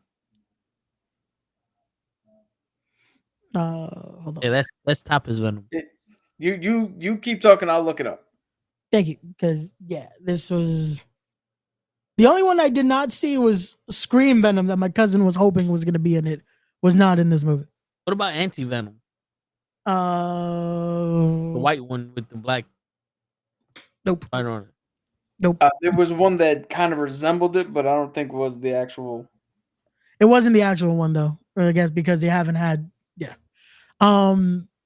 But from there again, we get to this now. Them realizing, yeah, they're not dying. A lot of the Venoms end up getting killed because of this, to the point of that asshole from Imperium shoots a rocket launcher, killing, unfortunately, 2 Venoms and not the beast itself. And the doctor that had a Venom suit on telling him, they're trying to save you, not do it, because she lost her Venom because of that. Because she had even merged with another Venom suit and they're trying to save you, you idiot. They're not the enemy. These things are. Eddie finally saying, I'll pull them away. And this is where Cap's question earlier, how they can be doing anything else, but the minute that Codex appears, they go straight for Eddie. This was that part right here where they're all busy with other things. He got on a motorcycle, becomes Venom. They immediately start chasing him. And this is where we think, oh, he finally thought of an idea to blow them all the fuck up. Still didn't work. So Yes. we have, and this is from Screen Rant. So Yeah. we have Venom himself. Yes. We have Toxin, who we know, who's Yes. the dead cop. Yes. The white scientist with the blonde hair was Agony. Yes. The other scientist was Lasher. Yes. Let's see. There was a symbiote. Oh, a symbiote joined with a security guard. That was the Resembling. Oh, that was Phase. Yes. Let's see. Other symbiotes. There were multiple other ones that were released, but there were no names. Okay. Yeah. A lot of them just look. They were cool designs though. So there I'm was pretty sure the one merged- that you were talking about was Phase. Okay. Okay. There was one that merged two Venoms together that I thought was cool. Like Yeah, two females together. in the comics, there's an amalgamation one. I forget what the fuck that was. That was called. cool. That was really cool. But but most of those at that point, but Agony, are gone. All those are dead at this point. Agony is now, they're trying to basically recoup everything else. We now get to Eddie after that explosion in the middle of a helicopter that was taken down, having a conversation with Venom, because you start to notice Eddie's dying at this point. Like he has a deep cut, and they have the final conversation here of, I thought you said we were going to New York. And this is where it's like, oh, one of these guys is going to die. Like someone's sacrificing themselves here. And they get to the scene they show in the trailer that you're thinking, oh, Eddie's about to sacrifice himself. So he finally they have that moment. They play a Home nice. run Yankees 6-4. Sorry, Who's winning? the Yankees. They just hit a home run. The guy said that looked like Don Mattingly, Yeah. Austin Again? Wells. He just hit a home run. Hey, there we fucking go. Oh, Now the Chill loop- hasn't done shit, huh? Valup, yeah. Hey, Valup hit the hoping. grand slam. He hit the home run. So We'll it's fucking 6-4. take it. Fuck it. So we now get to that part where we think Eddie's about to sacrifice himself, and Venom pushes him off. what? Venom takes all of them together, basically trying to interconnect them, and is pulling them toward an acid bath. Basically, what they were using. You know what I'm referencing, right? Yes, yes. The That- Terminator? basically, Terminator 2. that is what happened. That is basically what happens in this. Time out though. Yeah, You said Eddie Brock was bleeding out, right? yeah. So Venom leaving him and gathering No. all the symbiotes, did that stop the bleeding? He Yeah. he healed them before they did this. Okay. All right, because I'm just thinking, Yeah. that'd be fucking He shitty. doesn't- Eddie, Oh, you're gonna die. come on. Sorry, I can't do I'm not allowed to do the voices, so I'm just do it this way. Eddie, you're bleeding. Let me go take all the other symbiotes and sacrifice myself because And you're you die bleeding too. to death. Yeah, you'll die too. But no, he healed them before. He healed them before. But no, Venom doing that, and you think, oh, he's gonna bond with him one last time because he brings a piece of him, and it was nope. It was to put a door because he knew what he was gonna do. He put the door right on top of Eddie because not only did he do the go to where there's acid, he made sure that the leader of Imperium did it to blow. So it was basically do an acid bath all over where they were. And the leader of Imperium at this point is also So dying. Venom blew the leader of Imperium away. No, you know what makes it worse? He blew himself because he fucking pulled a grenade and fucking just added. My man said, I don't need you, bitch. I could blow myself. Yeah. But he then says the line at the end of this isn't goodbye. That's where if you're watching the movie, you get a little teary eyed for a second because God damn it, why do we have to kill him like that? It was a little sad. Just no. Cap's like, God damn it, Ray, why did you cry for this stupid movie? Yeah. But from there, agony. You know what? Yeah. You know what? I retract that. Yeah. You have your emotions because when we get into the TV shows, Yeah. well, we'll explain why I'm like, you know what? Get your emotions. Yeah, you're gonna again. But from there, agony still shows that she has power, though. So we're gonna see how that continues, if it continues anywhere in the Sony MCU. Because if movie studios have learned anything over the last few years, is what fans want most is for you to replace their white male heroes with their female counterpart. Yep.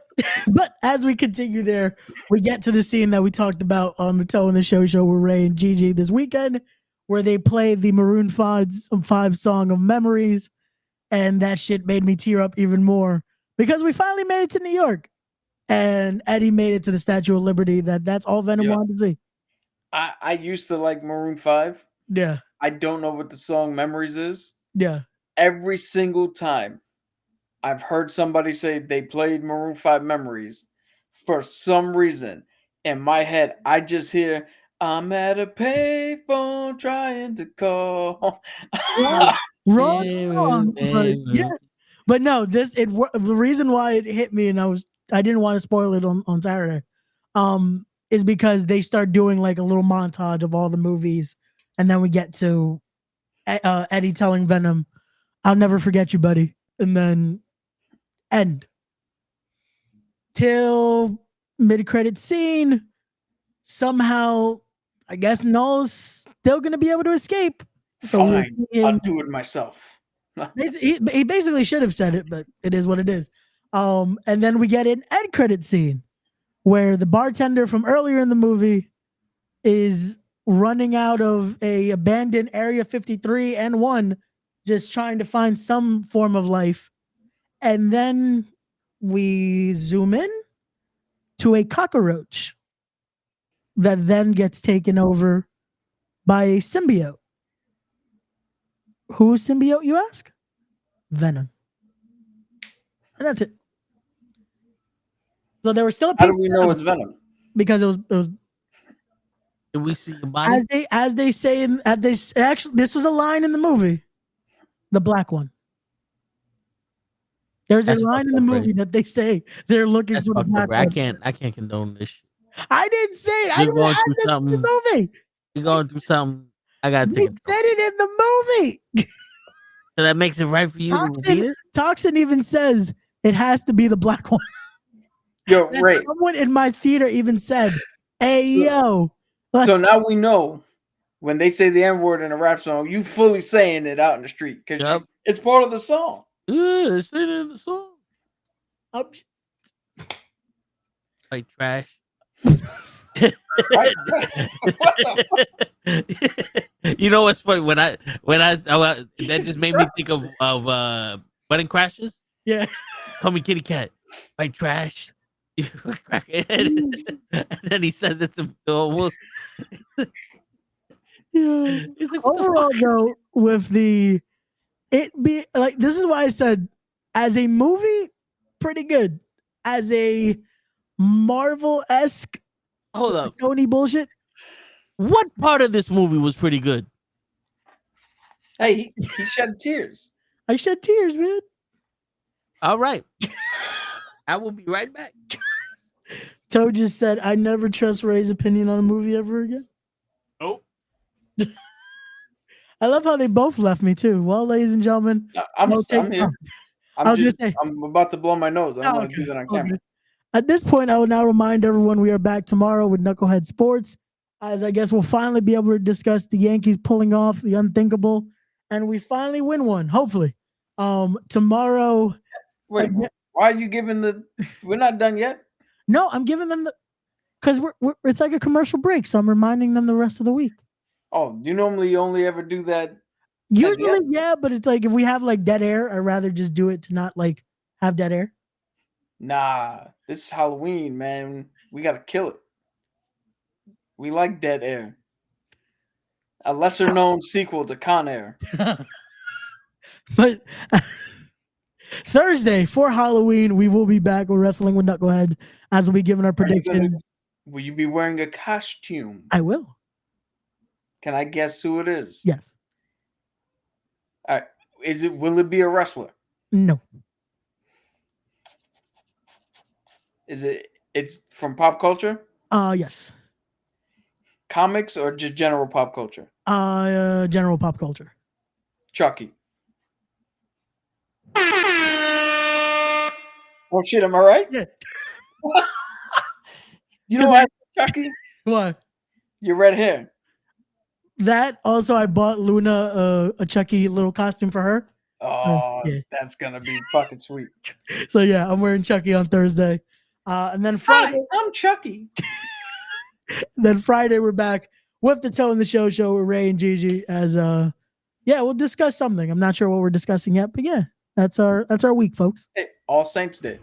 Yeah, there you go. So, but now, yep. Okay. Extended commercial break. When I come back, I'm gonna give my review to 2 different horror movies. Hey. Technically 4. Ooh. Okay. Yeah, I only saw 2, but you'll get it when I come back. Okay, gotcha. All good. Stay tuned. We'll return after the break. This is why we now need to record commercials, ladies and gentlemen. But it's okay. I'm still here. So let me go to the comments. Let's see. Has anyone commented? Because I've not seen if anyone's in the chat. My apologies. What's going on, normal guy? My apologies. I didn't say what's up earlier. I was in the zone of explaining Venom Last Dance, which again, if you guys haven't seen it already, please do. Great movie. In my opinion, it was good. Like I said, as a movie, good. If you're a fan of the Sony verse movies, yeah, it does what it does because Sony. Fuck them. Yo, hold on. All right, so Yeah. Ray, this is what I know. Yeah. I may be wrong. What's up? This is a little bit of what I know. Okay, what's up, my guy? There was a space mission with Jonah Jameson's son. Yes. He comes back with the symbiote. Yes. The symbiote then gets attached to Peter Parker, Yes. which feeds off Peter Parker's rage, Yes. with thus making Peter Parker bad. That's why the black suit, he was a bad guy. Yeah. And Peter Parker, during this time, was fucking up Eddie Brock's opportunities to get pictures of Spider-Man, to get advancement of the Daily Bugle. He gets fired because he got desperate and he started making shit up and all this other stuff. And then Peter Parker rejects the Venom symbiote. And that's what makes Venom hate Peter Parker, because he rejected him. And then he found Eddie Brock and attached to him because Eddie Brock also hated Peter Parker. And that's how they connected, because both of them hated Peter Parker. And that's why they was like, we got to kill Spider-Man. Yeah. Meanwhile, And none of that happened in any of these movies. Nope. Eddie Brock was just a guy that ate fish whole and was always sick. Yeah. And found a black thing. Because after No Way Home, in that scene when they did the little bit that it was like, it kind of felt like Venom knew who Peter Parker was, and then after the spell, they don't show it at all. So there's no knowledge of Peter Parker. So it was like we almost were there, and then it's like, nope, fuck that, null and void. No one saw this. It's not happening. That's crazy though, man. That's the thing that I don't understand. Like, how do you make a movie with Venom and there's no mention of Spider-Man or Peter Parker or anything like that? You know, that's it's like it's like watching the Batman shows, Gotham, with all the bad guys, and Bruce Wayne's a teenager.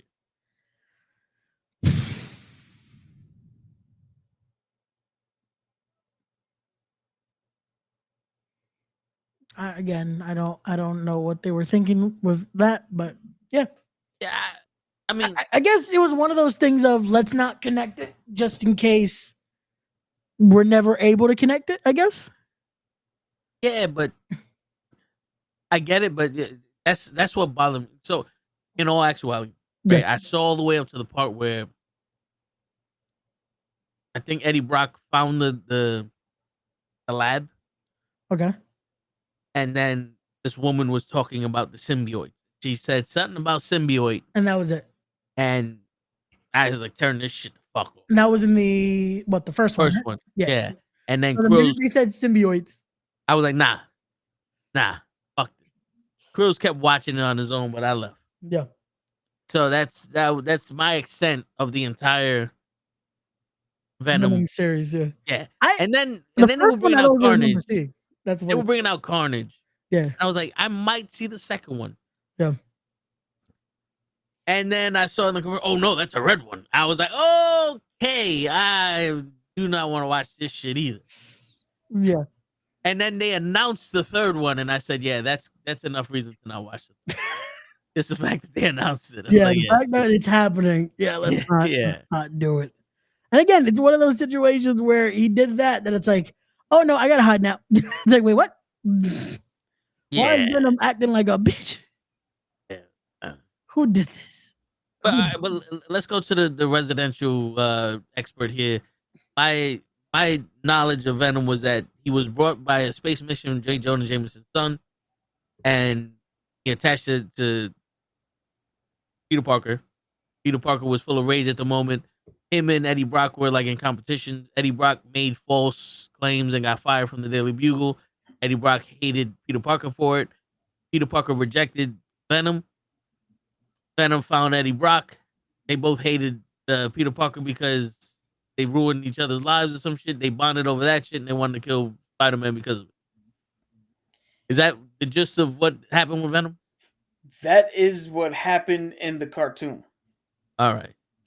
In the comics, when they were on Battleworld in the original Secret War, Spider-Man found the symbiote in a containment unit and it bonded to him and he became the black suited Spider-Man. And over time, the symbiote brought out his more rageful side. And then when it got too much, he got rid of it and it found its way to Eddie, who also didn't like How Peter long Parker. ago was Civil War? I mean, was Secret War? Well, they did one in like the 80s, the original Okay. one. And then they did the new one with Doctor Doom creating Battle World and taking beyond his powers and becoming a god and all that. Okay, because I was gonna say, I thought Venom was did before, but if he did in the 80s, then okay, that makes sense. Yeah. So Venom didn't come around until like the early 90s when Todd McFarlane took over. Because Todd McFarlane, so they wanted Spider-Man to stay in the black suit, but Todd McFarlane wanted to draw the classic suit. So he got rid of the black suit. But Marvel was like, "Yo, the fans still want the black suit." And that was when Venom fought Punisher, right? Huh? Is that when Venom fought Punisher? That was his first actual appearance? No, Venom was always just going after Spider-Man. Oh, I thought Venom's first appearance in the comics was him versus Punisher. No. All right. Not as far as I remember. But that was the compromise. Was Todd McFarlane was like, "Well, fuck it, I'll make Venom, so you have your black suit, and I still get to do what I want to do with Spider-Man." Okay.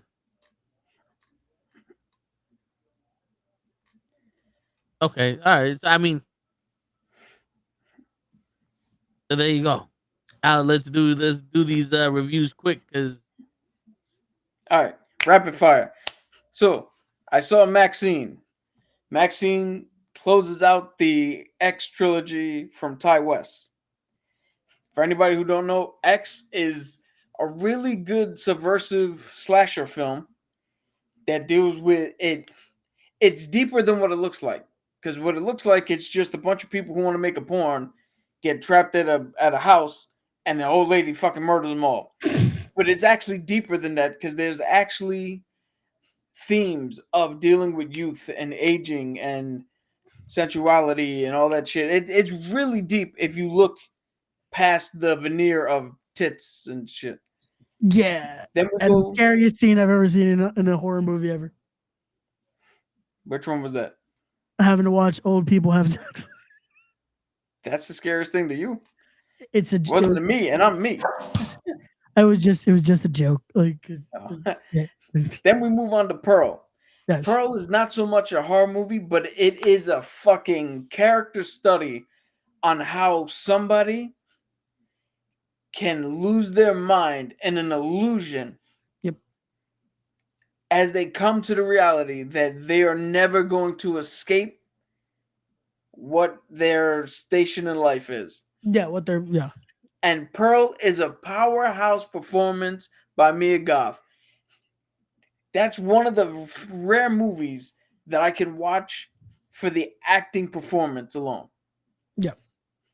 Then we get to Maxine. Maxine came out earlier this year. This is the one that ends the trilogy. I was looking forward to this. This movie's a piece of trash. It's again. I wish it was when live. Mia, Like it's when Mia Goth is on screen and what's going on with Maxine's ability to try to break into Hollywood and the things they're doing with her horror movie, that's all really good and compelling. But it's wrapped in a who gives a shit murder mystery where I literally, when the bad guy was on screen, when you only seen his hands and doing other shit, I literally was like, yo, who gives a fuck about this dude? And it turns out to be her father who was chasing her down to get her back. And he was also making a movie to show how Hollywood fucking demonizes your children and all this stupid fucking shit that didn't matter, that was horribly fucking acted. It is weird. 50% of this movie is good. The other 50% is so bad, it makes the first 50% look like shit too. Right.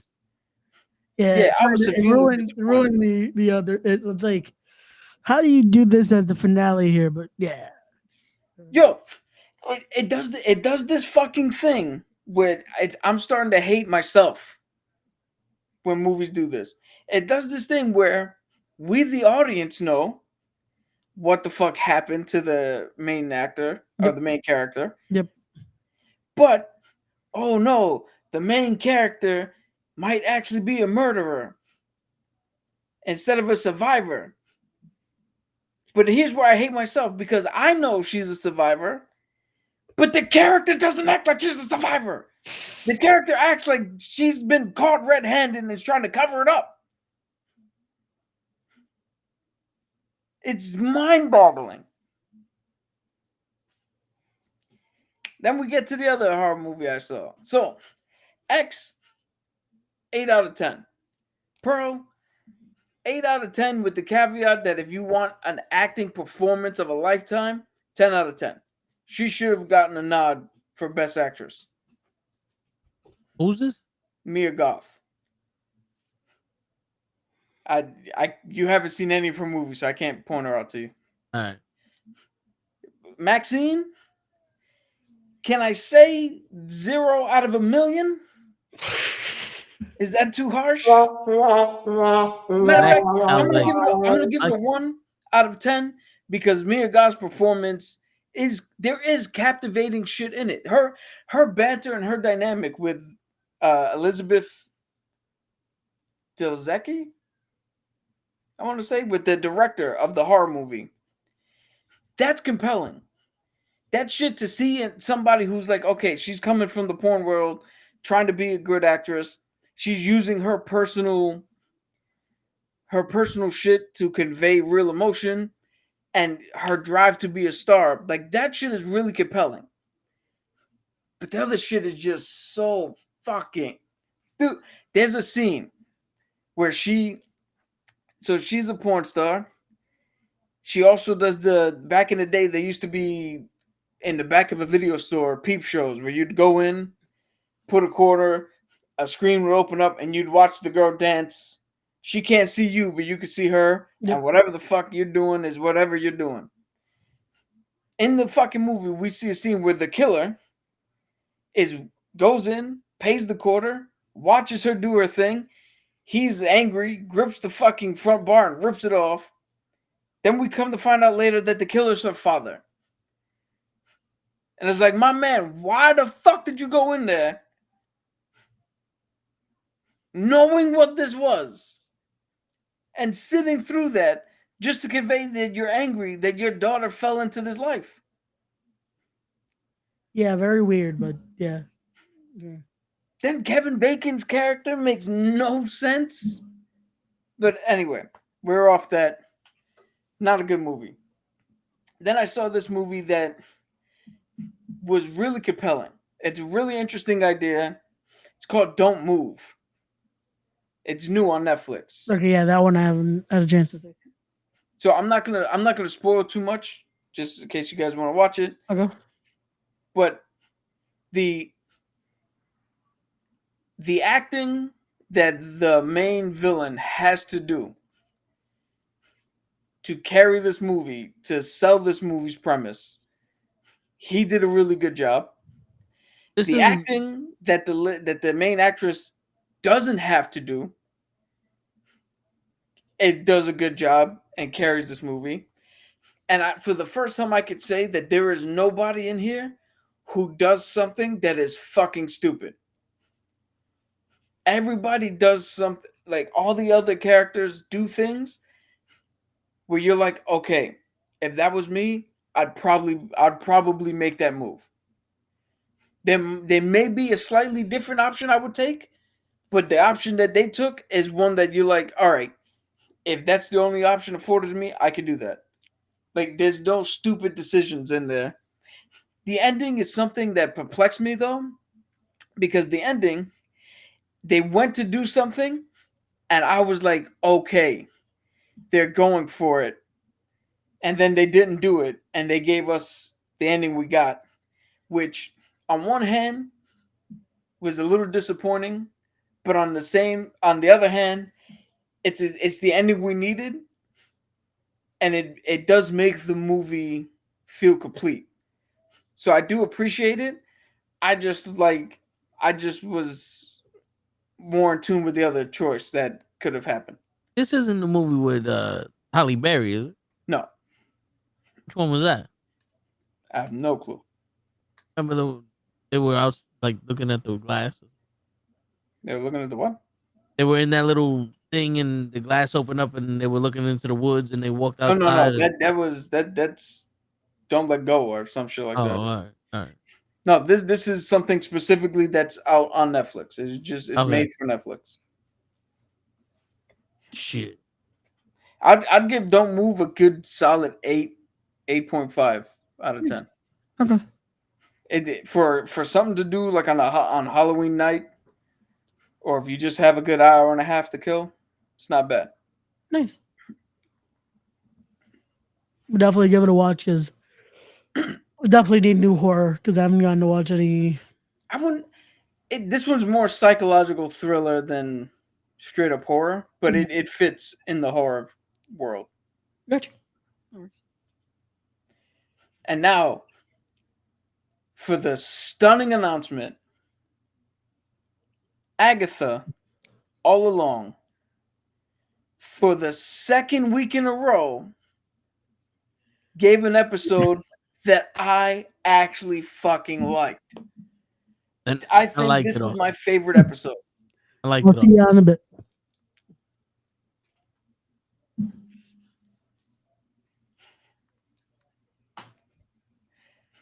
So, this week's episode focused on the older lady, the tarot card reading witch.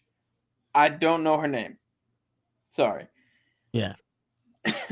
But this was Vin, do you know what Rashomon is? Is that a holiday? No.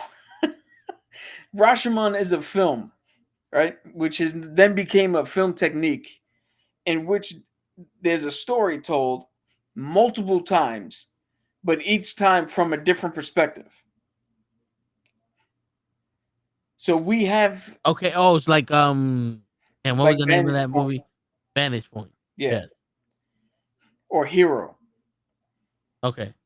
So we have that going on here where the same story is being told, but we're seeing it play out. Lilia Cardew. That's her character. Lilia Cardew. There you go. We're seeing it play out from multiple different viewpoints. Not only from the show's perspective, but from the character herself is seeing it from multiple different viewpoints, which was interesting. And we get to see this whole lady's life and her journey with the acceptance of the things she was initially afraid of when she first sat down as a child. Yeah. And because time is a weird loop and not linear, we get to see that child sit down and be afraid of it, and then subsequently grow and sit down again with the acceptance and the knowing, all right, let's do this. And not to mention, she gets a badass moment towards the end. Well, I guess Ray's not listening, so we could spoil a little bit of this shit, right? Yeah. So the next test is a tarot card reading. And Billy and Agatha are the only ones there, and they're fucking it up. They got Damocles' swords above them. Dangling swords that if you fuck up, they're going to come and impale you. They keep fucking up. Swords are dropping. The ceiling is lowering. Then we find out that this lady and the girl from SNL survived, and they're on their way to help. And the entire time, the older lady is giving bits and pieces to the girl from SNL. They get there. She does the tarot card reading for Billy, then realizes that Billy's not the one who needs the tarot card reading, it's her. Yeah. She sets all the fucking pieces. She does everything right. They pass the trial, but they come to the one very special conclusion that Aubrey Plaza is playing Death. And Death is on her way to kill Agatha.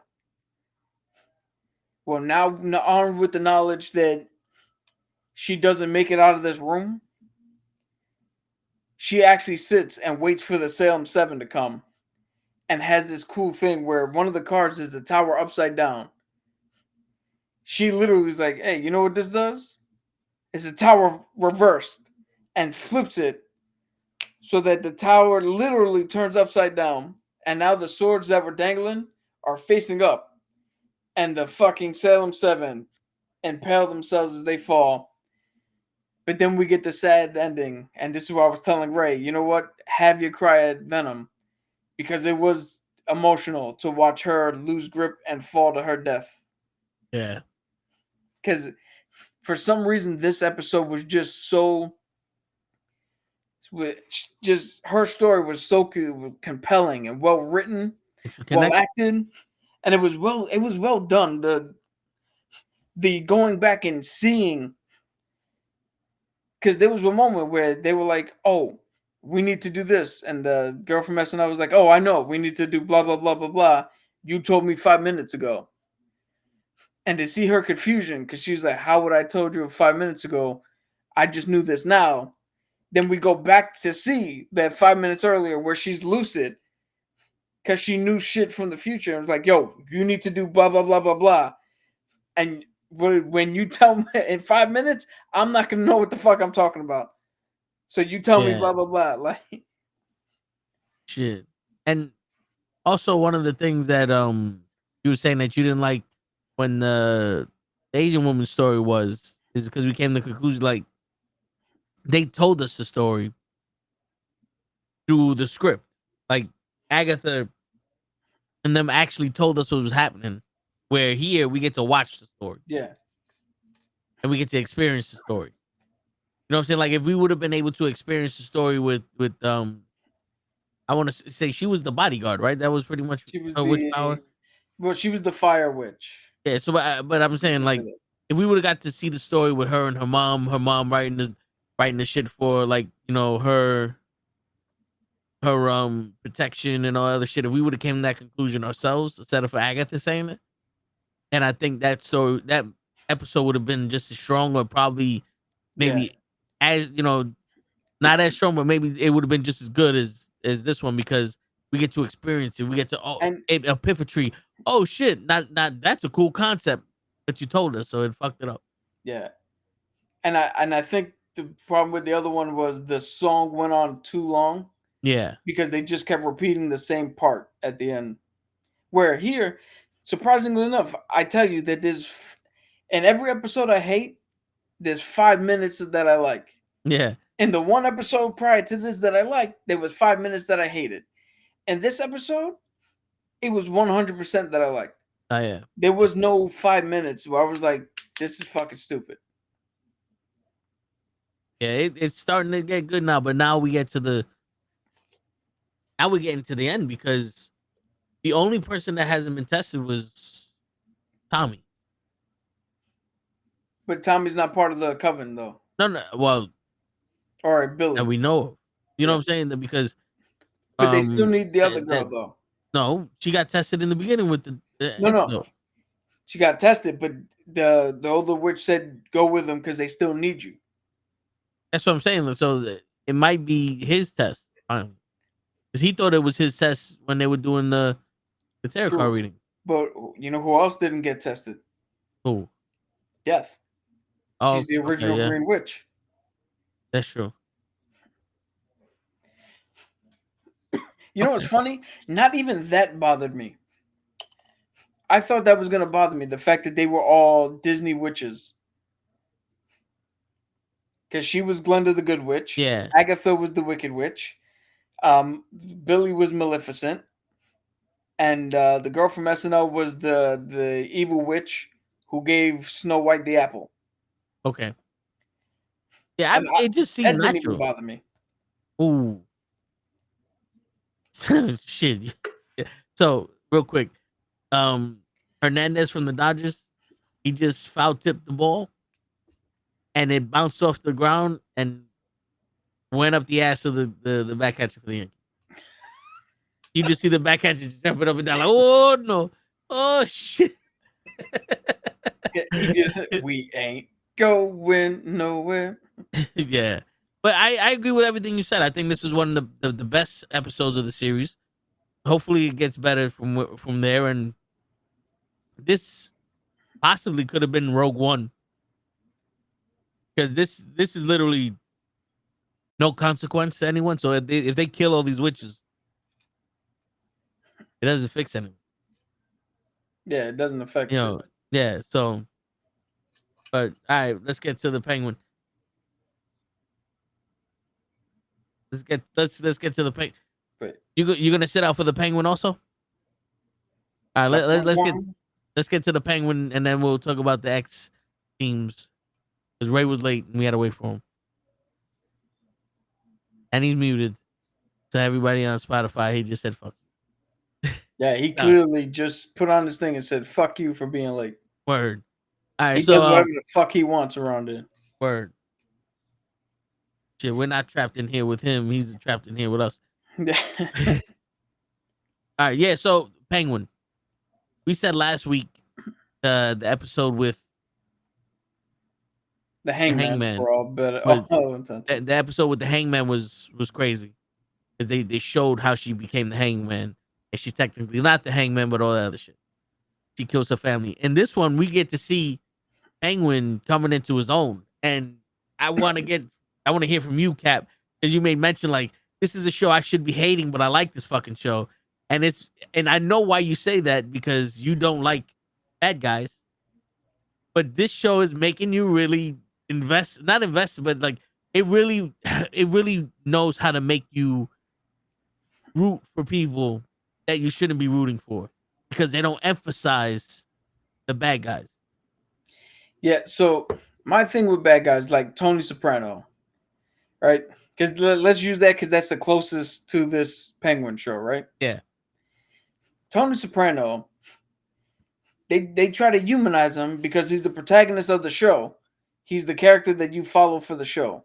Yeah. But when you look at Tony Soprano, he's just a piece of shit guy. He's just a killer. He's just a mob guy. I mean, does he like his family? Yeah. Does he like his wife? Yeah. Does he love his wife? Probably not. Does he love his kids? To an extent, yeah. His daughter the most. Yeah. But then we get to the Penguin, and not only is Colin Farrell's performance just a fucking masterclass, but to humanize the Penguin, we really see, oh no, this is a guy who's from the slums. He is the lowest level possible, and his only option is this. Like with Tony Soprano or The Godfather or something like that, you could tell that this is the life they fell into, because it's either the family life or some other bullshit. But you could look at them and be like, yo, my man, you could have done a million other things except this shit and still been successful. With the Penguin, you look at him and like, no, this is the only fucking thing you could do. This is your only option. And since this is your only option, you see the man who has to make these decisions and who has to make hard decisions. And when he deals with, there's a moment in this show where Victor kills one of the guys who he should have killed a long time ago. Yeah. Right? And Victor's visibly upset because it's the first time he's ever killed anybody. Well, also, let's not sugarcoat it. He's scared of this dude. So he tries everything he can to make this dude not a part of this without having to kill him. Yeah, and that goes awry. Yeah. And he has no choice. But when he shows up to the Penguin, he's looking down with shame. And just subtly, the Penguin goes, no, don't look down. Meet me here. That, I don't know what about, that was just like a powerful statement of encapsulating, yo, you didn't kill a man because you're a murderer, because you're a bad person. You killed the man because the only option in front of you to save yourself, to save my mom, to save me, was to pull the trigger. So you need to quickly come to terms with, you did the only option that was correct. Not the correct option, the only option that was correct. Yeah. And he conveyed all that by just saying, don't look down, meet me here. Yeah. And this is the crazy shit. It's like where normally a tough guy would see this kid and go, oh, you made your bones, kid. Like he'd be proud of him for killing him. It's almost like the Penguin knows. He's like, I've been there. I know how hard it was. I know you didn't want to do it. You're not this guy. None of us are this guy. But life makes us this guy. And then when he hugged him and he goes, it gets easier. As to say that, bro, this is the life we chose. Sometimes we're going to have to do that. And it gets easier. Yo, but we also said clean yourself up because tomorrow you're going to be a puddle of water. Basically, no, and tonight's going to be hard for you. Yo, that's another thing. Like I said, did Tony Soprano love his family? Yeah. Kind of. Maybe, yeah. Did he like his family? Yeah. Do I genuinely think that Penguin likes Victor and is taking him under his wing and is genuinely rooting for this kid? I do. I don't know why he has taken this kid under his wing, but I genuinely feel like if Victor dies, Oswald is going to murder the fucking world. Then we get this is the thing that surprised me. Because every other fucking gangster would have went up to a politician and blackmailed him to do a myriad of other illegal things. Yeah. Oz did not blackmail him to do something illegal. he blackmailed him to turn the power back on in the part of the city that power is being siphoned from to give to the rich part of town. Yeah, yeah. He said, "Do your fucking job." Yeah. He literally is like, all I want you to do is your fucking job. Like, that's something that is Okay. bananas. There was Then all we right. get- There was my bad. In the game, something happened. Oh. This guy swung. Initially, he swung, and I thought he missed the ball, and the back catcher tagged him, and he's talking to the ump, and the ump's like, "No, he tipped the ball." All right, and he just got a single. So there we go. All right, so good. Then we also get the Oh, hangman double, and perspective he's where out. Oh no, he's not safe. Double. Good. Sorry. we also get the perspective where the hangman is looking for Victor. So she looking for Oz. So she finds Oz's female companion. And the conversation between them where the girl is she's not afraid because she knows what's up. Yeah. Or she thinks she knows what's up. But the respect where I forget what her actual name is, but the hangman, I'm just gonna say the respect that's earned when the only wish from the dying woman is, hey, you do whatever the fuck you want to me, just leave my girls alone. And to know that her girls did Sophia. not give her up. And that they legit had each other's backs. Yeah, the hangman's character's name is Sophia. All right. So for Sophia to recognize that and to go, you know what? I'm not the hangman. I don't go around just killing random women or hookers. You know, I think that is played fucking beautifully. The actors playing Sophia and Colin Farrell are doing a hell of a job. And if they don't get Emmys for this, the world doesn't fucking exist. And you know what's crazy? Talking about that part, when she had the gunner and she goes, "Go ahead." In my head, I was like, "Just another woman killed by the hangman." If she shoots, it's like just another woman killed by the hangman. And she walked away on some. I told you I'm not the hangman. But then she goes, "If you're telling me the truth about you not being like, this is all subliminal. This is all like through their faces. If you're telling me the truth that you're not the hangman, then you have to be telling me the truth that fucking the penguin knew that your father was killing these women and covered it up." Even though I think that's bullshit. I think that's bullshit also. And he didn't know. Because he wouldn't have known. He was just her driver. Yeah, he was just trying to inform. He was just trying to stop her from saying something that could get her caught up or get the family caught up to a reporter. He didn't know exactly what the fuck was happening. But that was cool though, because then she was like, "Here, this is where it is," and that's and so then the scene with the mother happened. Which, you know what's crazy? So for us, I know that you felt that. I didn't really connect with that too much. I kind of like turned off when that was happening. But what really caught me was when they were dancing at the end. That's when I started getting emotional. But yeah, go ahead. No, as you know, when mom was going through her thing, I was the point person. Yeah. So to see that instance of taking care of an elderly mom, which there were times. So in the episode, I guess you went to go take a bath and was stuck there overnight in freezing cold water. Oswald had to go in, get her out, get her, covered up. She collapsed a little on the ground and had a whole diatribe of when my mind goes, don't leave me like that. Yeah. And it got me because there were times where something would happen with mom.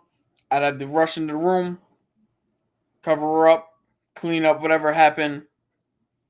And we never had that discussion.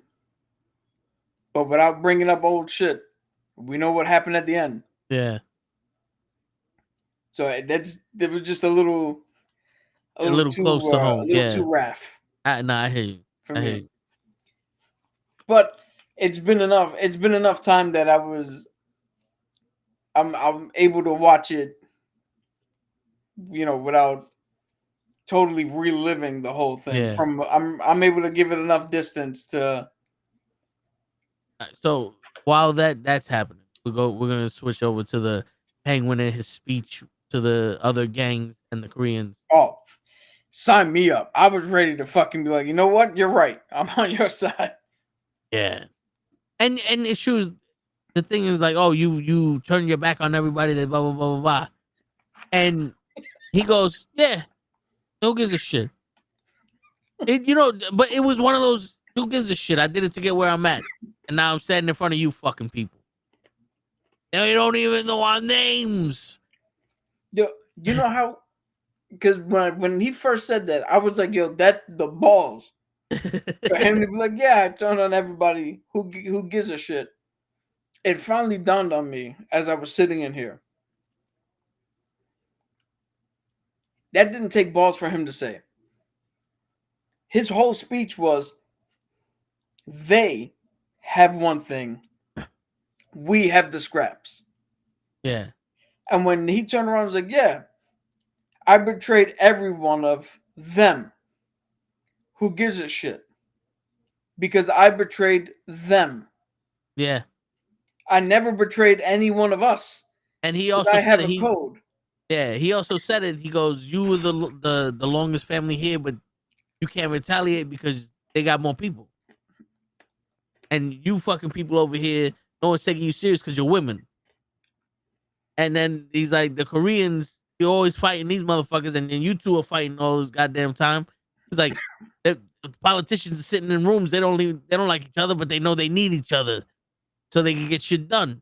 It's he's using politics and the way they work to make this shit happen to go against the biggest family that's there. That's taking control of everything. And I'm not gonna lie, I thought the younger Yakuza guy was gonna try to supplant the old dude. Yeah, but I mean that was dope. And then Yo, the ending. yeah, So the ending. you want to talk about a cliffhanger? Huh? You want to talk about a cliffhanger? Now I'm on some. I need to see what's happening next week. The ending. Victor is there dancing with the mom because the power came back on. The music played. That congressman did his job. Yeah. And I made the joke that dude is giving all Victors a bad name. And that he's upholding the fact that Victors can't dance. Just making fun of myself as well. Yeah, right. But Hangman walks in, or Sophia walks in and sees Victor and a lady who's supposed to be dead. Because early in the episode, the Maroni found the picture and she made the statement, oh, that's his brothers and his mom. They're all dead. Yeah. Now, what the fuck is she going to do? What the fuck is Victor going to do? I have a feeling that she, one, might just walk away.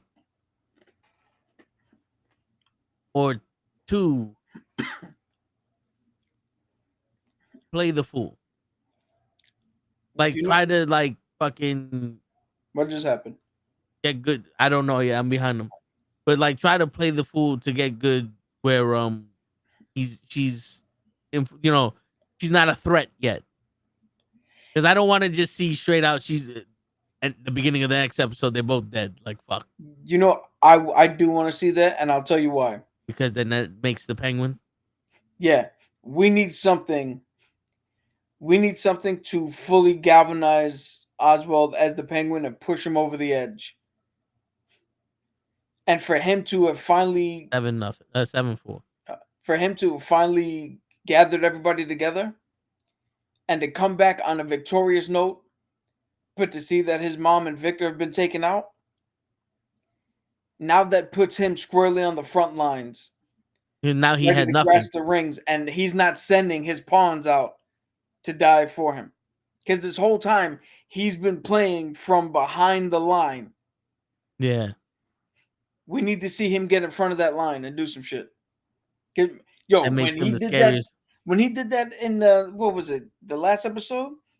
When he went to go get Maroni's son, and that dude is just listening, getting a tattoo, and we And he just see kills Penguin everybody in show up and pop everybody. Yeah.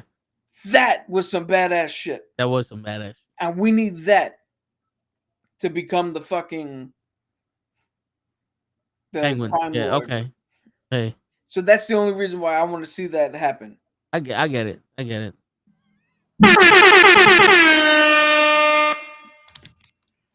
Don't ruin the movie with fucking run, bro. Don't ruin. You ruined the movie for us, Ray. Sorry. I'm not up to Holy that part yet. Oh, I see Shia LaBeouf is pitching. I'm sorry. Yeah.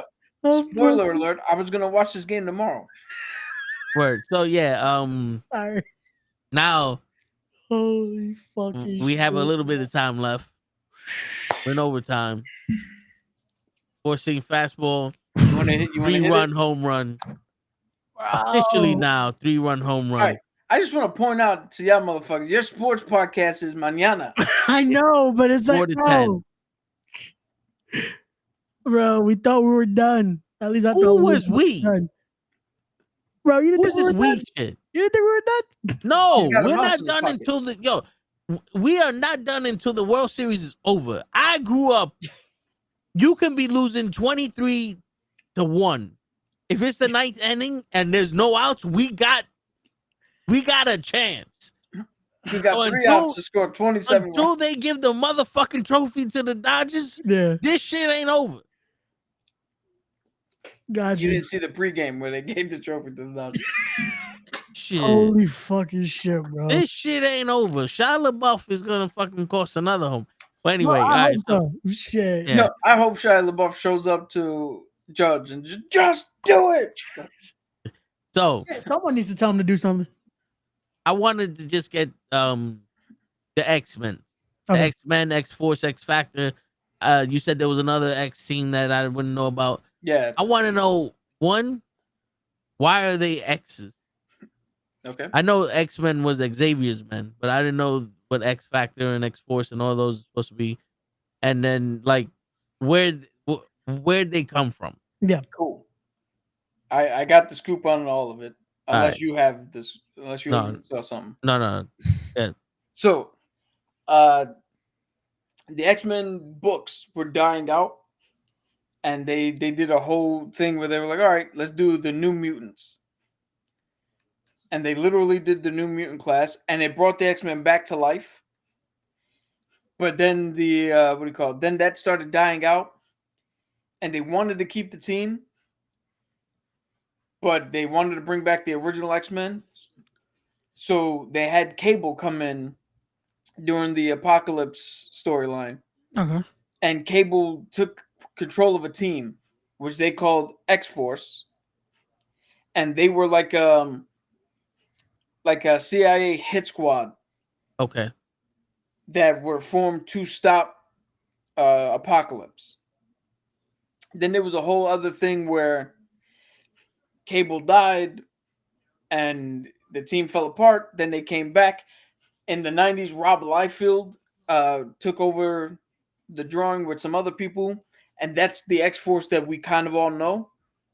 That had Domino, had Cannonball. Wolverine was there for a little bit. Deadpool was a villain of theirs. He hadn't joined just yet. But that was like the extreme in the 90s dark fucking tone that everybody loved. Okay. But Liefeld left to go do Image Comics because he was upset that he didn't get royalties and he wasn't in control of his own characters. Yeah. So then the book fell apart again. And it was eventually brought back to the team that we know with the black uniforms, the black and gray uniforms, with Warpath, with Deadpool, with Wolverine, X-23. And each time they come back, they are just a hit squad where Cyclops is like, yo, the X-Men is too front forward with kumbaya shit. We need a team that could just go in And be ruthless in a sense. and be ruthless, and that was X-Force. Gotcha. So they were the mercenaries in a sense for Yeah. the X-Men realm, and it's okay. Then X Factor had a little bit of a different turn. So originally, It was X-Pac, just out of incredible. the huh? No. I said it was just incredible X-Pac then. Yeah. Originally, for the Age of Apocalypse, everybody thought that the X-Men were dead. Oh. But no, sorry, I'm mixing my stories up with the other one. Because I watched 3 videos like back to back to back, Bro, just so I can refresh my memory on them. It's X-Force, so good. they had a new class of X-Men, and perfect thing. You know what happened in X-Men 97? Where the trial of Magneto happened? Yeah. And Xavier gave Magneto the lead of the X-Men? Yeah. Yeah. That happened in X Factor. Oh, okay. The trial of Magneto happened. Xavier was dying of some weird disease, so they took him off-world to the Shi'ar Empire. Magneto was in charge. Madeline Pryor and Scott Summers were having Scott was having a crisis of faith, and he was like, "Yo, I don't even know if I want to be an X-Men anymore." So he challenged Storm to a fight, and was like, "Yo, if you can legitimately beat me, you are what happened." No, my bad. Yo, Shia LaBeouf legit almost hit this guy. Even the umpire's like, what the fuck are you doing? So my bad. So he challenged Storm to a fight and was like, "Yo, if you could beat me, you become the leader of the X-Men." So Storm won, and Scott and Madeline Pryor went off to live in a cabin in the woods. Okay. Then one day, Scott gets a phone call, and it's Angel. Angel tells him to show up somewhere because Angel got a phone call from Mr. Fantastic saying that Jean Grey is still alive. Okay. So Jean Grey never died with the Phoenix Force. The Phoenix Force actually locked her away underneath the ocean. And the Phoenix Force then just took her human form to parade around with. So when they defeated the Phoenix back in the original run, the body of Jean Grey was still locked away. Reed found it, told Angel. Angel told Scott. They told Iceman, and they told Beast. So they got the original group of X-Men together, and they were saying, "Yo, again, the X-Men are too front-facing with this mutant crisis. They are never going to accept mutants." But Angel turned around and went, "Hey, I have a friend who is a marketing genius, and he's going to help us." So they became a new group, and the marketing was their X Factor, because what separates mutants from humans is an X Factor.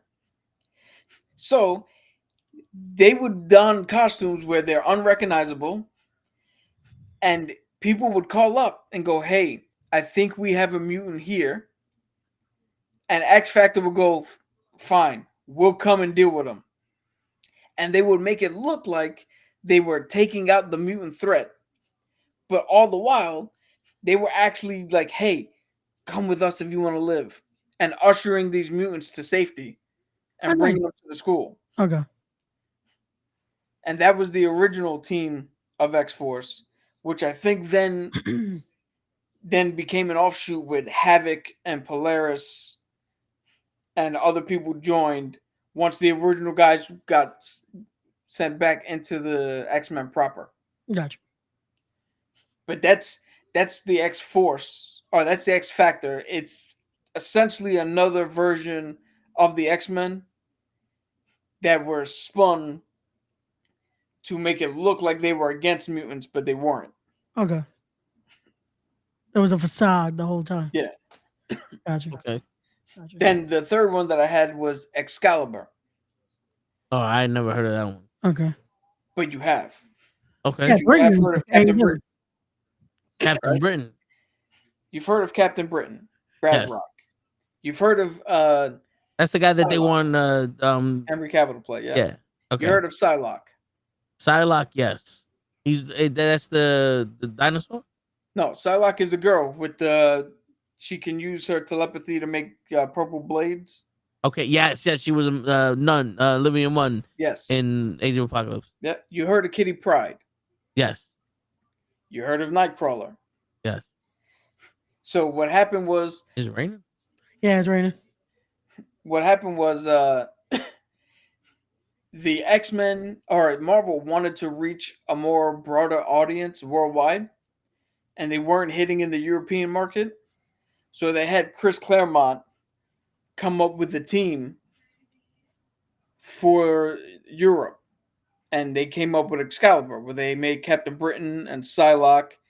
Then they got Kitty Pryde and Nightcrawler joined the team because this is where, at the end of Age of Apocalypse, everybody thought the X-Men were dead, but it turned out to be dumber than that. They weren't dead.